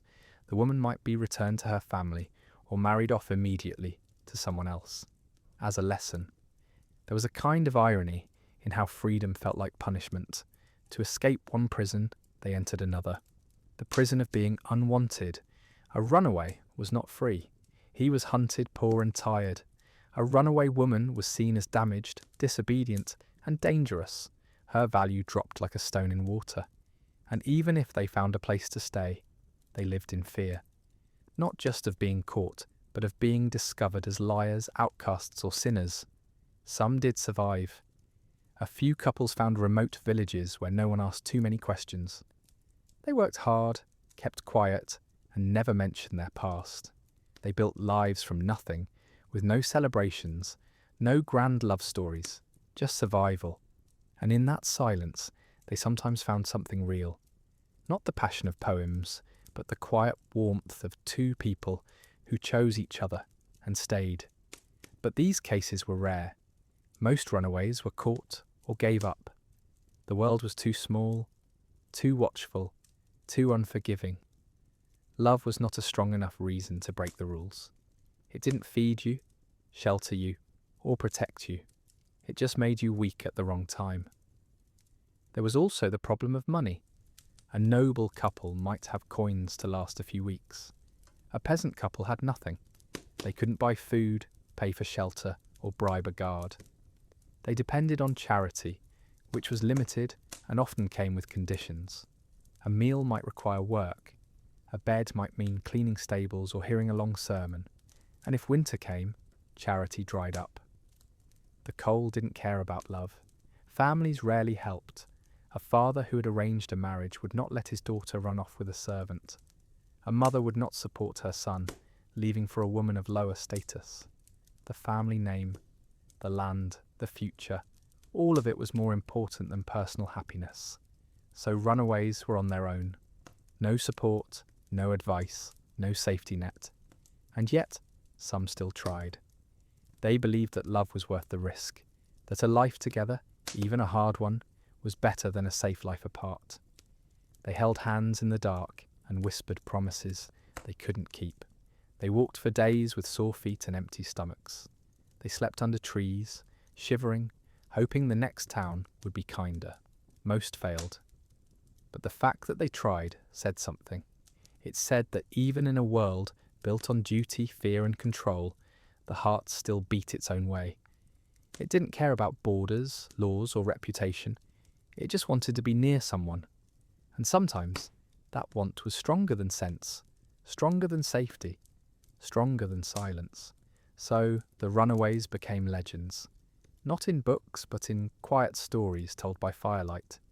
A man and a woman who disappeared. A note found on a windowsill. A rumour of a cottage in the woods.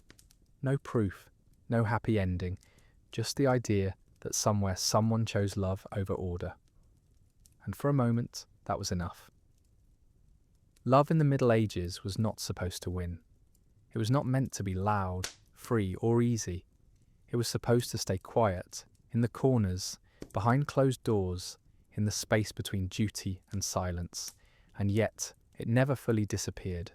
People still looked at each other in ways they shouldn't. They still remembered voices, touches, moments that meant too much. They still felt things they were not allowed to name. The world was built on order, not emotion. Kings ruled, priests guided, peasants worked, and everyone stayed in their place. Love, with its messy unpredictability, didn't fit. It made people do foolish things. It made them question. It made them want more than their station. And in a world where most had little, wanting more was dangerous. And yet, love survived. Not as a victory, but as a whisper. A note passed in secret. A hand held too long at harvest. A poem burned before it could be read. These were not acts of rebellion with banners and shouts. They were small, quiet, almost invisible, but they were there. Proof that even under rules, fear and silence, something soft could still grow. People fell in love, despite the cost. They did it knowing they might lose everything. Family, status, safety. They did it not because it was smart, but because it felt true. Because for a moment, the weight of the world lifted, and all that mattered was the person in front of them. Because sometimes the heart refused to follow the rules, even when the body obeyed. The church warned of sin. The lords demanded loyalty. The village watched for shame. But none of that could fully stop a glance that lingered, a memory that refused to fade, a feeling that bloomed in the dark. Love was not strong enough to change laws or end wars, but it was strong enough to make someone smile on a cold morning, strong enough to make a person feel seen, even in silence. There was a kind of quiet power in that, not the power of armies or gold, but the power of a single moment that felt real. A shared look across a crowded hall, a name whispered at night, a child born from a love that was never approved but never forgotten. These were not triumphs, but they were not nothing, and perhaps that was the point. Love in the Middle Ages was never about winning. It was about surviving, quietly, secretly, stubbornly. It was about finding warmth in a world that offered little. About choosing someone even if you could never say it out loud. About remembering, even when forgetting was safer. People still married for duty. They still obeyed their families. They still lived by the rules. But somewhere inside, many carried a small flame, fed by a voice, a face, a dream. It didn't light the world. It didn't change the system. But it kept them human, so love remained. Not in grand declarations or happy endings, but in silence, in memory, in the quiet choice to feel something real. It was dangerous, it was punished, it was hidden, but it was never gone. After all, even in the coldest winter, even in the darkest time, even under the heaviest rule, life finds a way. And love, for all its risks, was still a part of life. Not the loudest part, not the safest, but one of the most human. And that, in the end, was enough.